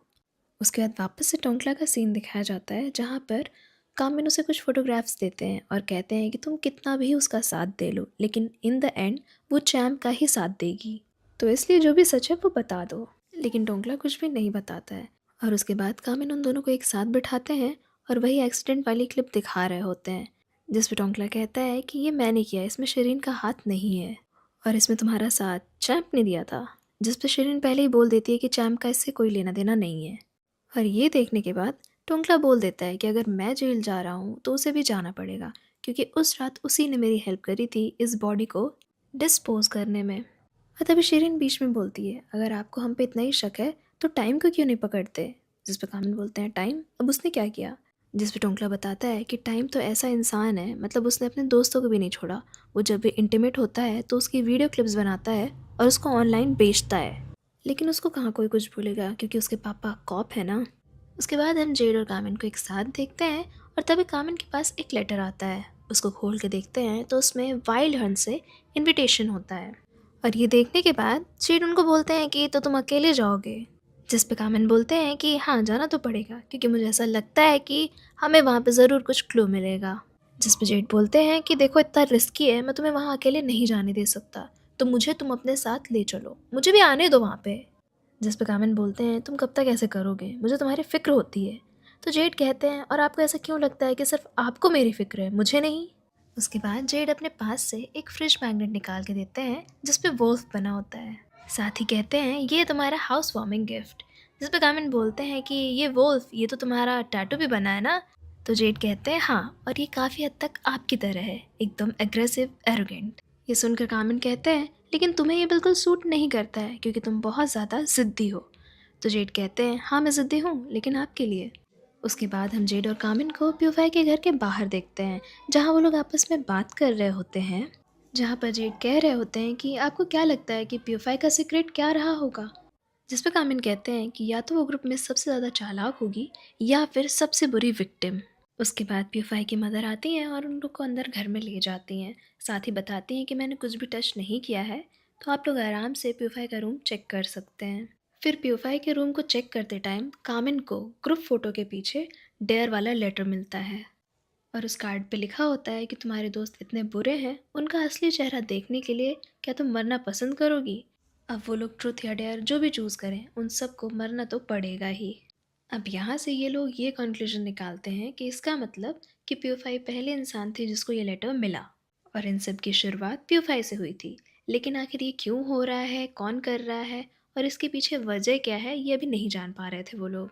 और इस लेटर को लेकर जेड और कामिन प्यूफाई की मदर के पास जाते हैं। उनसे पूछ रहे होते हैं कि क्या उन्हें कोई आइडिया है इस लेटर के बारे में। तो वो बताती हैं कि नहीं, प्यूफाई कुछ टाइम से थोड़ा कम बात कर रही थी, लेकिन मुझे इस लेटर के बारे में कुछ नहीं पता है क्योंकि शायद उसकी वजह ये थी कि प्यूफाई प्रेग्नेंट हो गई थी। ये इन्फॉर्मेशन सुनने के बाद जेड और कामिन थोड़ा शॉक्ड हो जाते हैं। फिर उसके बाद बाहर निकलने के बाद वो लोग आपस में बात कर रहे होते हैं कि इसका मतलब बेल के पास जो लेटर था और उसमें जिस फ्रेंड के बारे में मेंशन किया था वो प्यूफाई थी। तो यहाँ पे जेड सजेस्ट करते हैं कि क्यों ना हम एक बार जे से इस बारे में बात करें, लेकिन उससे पहले हम कुछ सामान खरीद लेते हैं क्योंकि आप शिफ्ट होने वाले हैं। फिर उसके बाद उन दोनों को घर पे देखते हैं बहुत सारे सामान के साथ और कामिन कह रहे होते हैं कि मुझसे ज़्यादा खुश तो आप हैं। तभी वहाँ पर जे आते हैं और बताते हैं कामिन से कि आपका डिलीवरी आया था और मैंने रिसीव कर लिया है। उसके बाद कामिन जे से पूछते हैं कि जे क्या तुम्हें पता था कि प्यूफाई प्रेग्नेंट थी। ये न्यूज़ सुनकर जे थोड़ा शॉक होते हैं और कहते हैं मुझे इस बारे में कुछ नहीं पता था। तो यहाँ पे जेड बोलते हैं कि जे अगर तुम्हें कुछ भी पता है या तुम कुछ भी हमसे छुपा रहे हो ना तो बता दो। और काफ़ी देर के बाद जे कन्फेस करता है कि पिछली बार जब फ्रेशर ओरिएंटेशन था तो मैं और प्यूफाई इंटीमेट हो गए थे, लेकिन बस वो सिर्फ एक बार की बात है। जिस पे जेड बोलते हैं ये जानते हुए भी कि वो चैम्प के साथ है। मतलब यहाँ पे तो मुझे खुद को गुस्सा आ रही थी, जे अगर मेरा भाई होता ना तो मैं 4 थप्पड़ लगाती कि वो ऐसे ग्रुप में है और दूसरी बात ये सब कर रहा है। पर ये जानने के बाद जेड भी गुस्सा ही हो रहा होता है कि मतलब तुम इतनी बड़ी चीज़ कर लिए हो और इस तरह से बोल रहे हो। तो उल्टा जे उसके ऊपर गुस्सा होने लगता है कि इसलिए मैं तुमसे कोई बात नहीं करता हूँ क्योंकि तुम ओवर रिएक्ट करते हो। और यहाँ पे जेड सिर्फ ये कह रहा होता है कि मुझे नहीं पता कि तुम लोग के ग्रुप में क्या हुआ या कैसी हैं सारी चीज़ें, लेकिन मैंने हर रात भगवान से यही मनाया कि इन सब में तुम कहीं भी इन्वॉल्व ना हो जाए। लेकिन तुम मुझे कभी कुछ बताते ही नहीं हो। जहाँ पे जे फिर यही बोलता है कि तुम इस तरह से ही बिहेव करते हो, इसीलिए मैं तुम्हें कुछ भी नहीं बताता हूँ और वहाँ से चला जाता है। फिर थोड़ी देर के बाद कामिन जेड से पूछते हैं कि क्या तुम ठीक हो। जहाँ पे जेड कहते हैं कि मुझे ऐसा लग रहा है कि मैं अपने ही भाई को नहीं जानता या फिर इन सब में मेरी ही गलती है। जहाँ पे कामिन चुपचाप से वो फ्रिज मैग्नेट निकालते हैं वोल्फ वाला और फ्रिज पे लगा देते हैं और साथ ही अपने पार्सल से एक दूसरा फ्रिज मैग्नेट निकालते हैं जिस पे 2 बॉटल्स बनी होती हैं और लिखा होता है J&K। अब ये देख के जेड उनसे पूछते हैं कि ये आपने कब ख़रीदा, जिस पे बोलते हैं कि अब आप इकलौते मेरे सबॉर्डिनेट तो है नहीं। तो वो कहते हैं क्या ये आपने केन के लिए ख़रीदा है। और फिर उसके बाद वो लोग ऐसे ही छोटी मोटी बातें कर रहे होते हैं, फ्लर्टिंग कर रहे होते हैं। और उसके बाद हम नेक्स्ट सीन में देखते हैं जहाँ पर जेड और कामिन मिलके कामिन के लिए बेड लगा रहे होते हैं और जेड कहते हैं मुझे नहीं पता था कि आप इतने ज़्यादा स्पॉइल्ड हैं। जहाँ पे कामिन कह रहे होते हैं कि हाँ मुझे ये सब नहीं आता है। और साथ ही वो ये भी बताते हैं कि आज रात को ही हमें वाइल्ड हंट जाना है और वहाँ पे हमारे बैकअप के लिए ली और यू आएंगे, तो आपको कोई प्रॉब्लम तो नहीं है? जहाँ पे जेड कहते हैं मुझे क्यों प्रॉब्लम होगी उनसे? जिस पे कामिन कहते हैं कि वो यू तो वही है ना जिसके बारे में जे बात कर रहा था। तो जेड कहते हैं कि अच्छा, इसका मतलब है आप वो नाम सुन के जेलस हो रहे हैं। तो कामिन कहते हैं नहीं, मैं बस ये चाहता हूँ कि कहीं आपके रिलेशनशिप की वजह से हमारे ड्यूटी पे कोई असर ना पड़े। तो जेड कहते हैं आप परेशान मत होइए, हमारे बीच ऐसा कुछ भी नहीं चल रहा है। फिर आगे हम उन दोनों को वाइल्ड हंट में देखते हैं, जहाँ पे दोनों ही ढूंढ रहे होते हैं कि ड्रग्स का सोर्स कहाँ है। फिर साइड में दोनों खड़े होकर बात कर रहे होते हैं, जहाँ पे कामिन कहते हैं यहाँ तो हर पिलर पे सीसीटीवी है। और जेड बताते हैं कि मैंने पीछे एक कर्टन देखा, क्या पता वहाँ हमें कुछ मिले। और तभी कुछ लोगों के आने की आवाज़ आती है और वो दोनों छुप जाते हैं। और इस टाइम पे वो दोनों एक दूसरे के बहुत ज़्यादा करीब आ जाते हैं। जेड बहुत प्यार से कामिन की तरफ देख रहे होते हैं, लेकिन तभी वो लोग बाहर सुनते हैं कि कोई किसी को पीट रहा है। और जब बाहर आकर देखते हैं तो वहाँ होते हैं दो ऑफिसर्स, ली और यू। और ये था इस सीरीज़ का सबसे बड़ा सरप्राइज़, क्योंकि यहाँ एंट्री होती है ऊ और बूम की। अब उन दोनों ऑफिसर्स को देखने के बाद जेड कह रहे होते हैं कि तुमने आने में इतनी देर कर दी, क्या यहाँ रेंगते हुए आए हो? जिसका जवाब ली देते हैं कि तुम आज भी वैसे ही हो। फिर कामिन अपने आप को इंट्रोड्यूस कराते हैं, कहते हैं मेरा नाम कामिन है, ये जेड है। और उसके बाद उधर यू भी अपने आप को इंट्रोड्यूस कराते हुए कहते हैं मेरा नाम यू है और ये ली है और हम स्पेशल फोर्स से हैं। उसके बाद दोनों अपने अपने केस के बारे में बताते हैं और साथ ही एक दूसरे की हेल्प करने की बात करते हैं। फिर जैसे ही कामिन बाहर आते हैं, कोई गन पॉइंट पे उन्हें ऊपर लेके जाता है, जहाँ पर संजय उनका वेट कर रहा होता है और उनसे बोलता है कि तुम कीमत बोलो, तुम्हें कितना चाहिए अपना मुंह बंद रखने के लिए। जहाँ पे कामिन कहते हैं कि मेरी कीमत बस इतनी है कि तुम इसे बंद कर दो। इधर हम टोंकला को देखते हैं जो गराज में ही होता है। तभी ओनर आता है और कहता है कि मैं निकल रहा हूँ और क्या आज रात तुम यहीं रहने वाले हो? जिस पे वो कहता है हाँ। तो ओनर ये कहते हुए वहाँ से चला जाता है कि दिन में तो काम करता नहीं है और रात भर जगता है। टोंकला बस ये कहता है जाओ जाओ अब घर जाओ, और उसके बाद वो वापस से काम में लग जाता है। और तभी वहाँ पर आता है किलर और पूछता है ट्रुथ या डेयर। जैसे ही टोंकला को कुछ समझ आता तब तक किलर जो है वो उसके पैर पे मार देता है। इधर वाइल्ड हंट में जेड के पास कुछ लोग आते हैं और उससे कह रहे होते हैं कि अगर तुम इंस्पेक्टर को जिंदा देखना चाहते हो तो हमारे साथ चलो। उधर किलर टोंकला को बहुत ज़्यादा डरा रहा होता है और चूज़ करने को कह रहा होता है, और टोंकला चूज़ करता है ट्रुथ। और इधर संजय कामिन से बोल रहा होता है कि मुझे नहीं लगा था कि तुम इतने ज़्यादा बोल्ड होगे, लेकिन मुझे रिजेक्शंस पसंद नहीं है। और ऐसा कहने के बाद वो जैसे ही कामिन की तरफ गन रखता है, कामिन उससे गन छीन लेता है और उसी को गन पॉइंट पर रख लेता है। और उसके बाद फिर उससे कहता है कि तो तुम अब मुझे बताओगे ड्रग्स के बारे में? लेकिन संजय कुछ भी नहीं बोल रहा होता है, जिस पर कामिन बोलता है तुम्हें पता है इन दोनों से पहले मैं ट्रिगर दबा दूंगा। तो संजय अपने बंदों को बोलता है गन नीचे करने के लिए, और उसके बाद रिमोट से टीवी ऑन करते हुए कहता है कि अगर तुम्हारा बंदा जीत गया तो मैं तुम्हें सब कुछ बताने के लिए रेडी हूँ। और तब कामिन देखता है बैटल रिंग में जेड को। इधर किलर टोंकला से कह रहा होता है कि क्या ये सच है कि तुम्हें पैसों से खरीदा जा सकता है? जिसका जवाब टोंकला देता है कि नहीं नहीं ऐसा नहीं है। तो किलर बहुत ज़्यादा गुस्से में आ जाता है और कहता है कि क्या ये सच नहीं है कि तुमने प्योफाई की क्लिप टाइम को बेची थी? लेकिन टोंकला इस बात से इनकार कर रहा होता है। तो किलर बटन प्रेस करता है और गाड़ी नीचे आने लगती है, जिस पर टोंकला चिल्ला के कहता है हाँ हाँ ये सच है, लेकिन अब प्लीज़ तुम मुझे छोड़ दो, मुझे जाने दो। जिस पर किलर कहता है कि सही जवाब, लेकिन अब उन पैसों का तुम नरक में इस्तेमाल करना। और ऐसा कहते हुए बटन दबाता है और टोंकला को गाड़ी से क्रश कर देता है। इधर संजय कामिन से बोल रहा होता है कि अब तुम क्या करोगे? जिस पे कामिन बोलता है कि क्या तुम शर्त लगाना चाहोगे? अगर मेरा बंदा हारा तो मैं सीधा रिजाइन कर दूंगा, लेकिन अगर जीता तो तुम सीधा जेल जाओगे। और संजय मान भी जाता है। उसके बाद कामिन जेड से कहता है कि हमें ये मैच जीतना ही पड़ेगा। तो जेड कह रहा होता है कि आज तक मैं कभी हारा नहीं हूँ, लेकिन हाँ अगर मैं जीत गया तो क्या वो मुझे मिलेगा जो मैंने आपसे घर पे मांगा था? जिस पे कामिन कहते हैं कि ये मजाक करने का समय नहीं है। तो जेड कहते हैं कि मैं सीरियस हूँ, और कामिन मान जाते हैं। और उसके बाद जेड रेडी हो रहे होते हैं फाइट के लिए। फिर बोनस सीन में हम वो पार्ट देखते हैं जहाँ पर जेड और कामिन मिलके बेड लगा रहे होते हैं, और जेड कह रहे होते हैं कि आपको जेलस होने की ज़रूरत नहीं है, क्योंकि मैंने यू की कभी भी हेल्प नहीं करी इस तरह से बेड लगाने के लिए। आप मेरे पहले इंसान हैं। और आगे बढ़कर उनको किस करते हुए कहते हैं कि मेरी आंखें सिर्फ आपको देखती हैं, और वैसे सच बोलूँ तो हमें ये सब करने की ज़रूरत नहीं है, आप बस मेरे रूम में शिफ्ट हो जाइए। जिस पे कामिन कहते हैं कि मैंने जो एग्रीमेंट साइन किया है वो सिर्फ इस घर में रहने के लिए किया है। जिस पे जेड कहते हैं अगर ऐसी बात है तो मैं एग्रीमेंट को अपग्रेड कर दे रहा हूँ एक स्पेशल वीवीआईपी कॉन्ट्रैक्ट में। और हाँ, मैं आपको इस बारे में सोचने के लिए आज की रात का टाइम देता हूँ। कल मैं आपसे इसका जवाब लेने ज़रूर आऊँगा।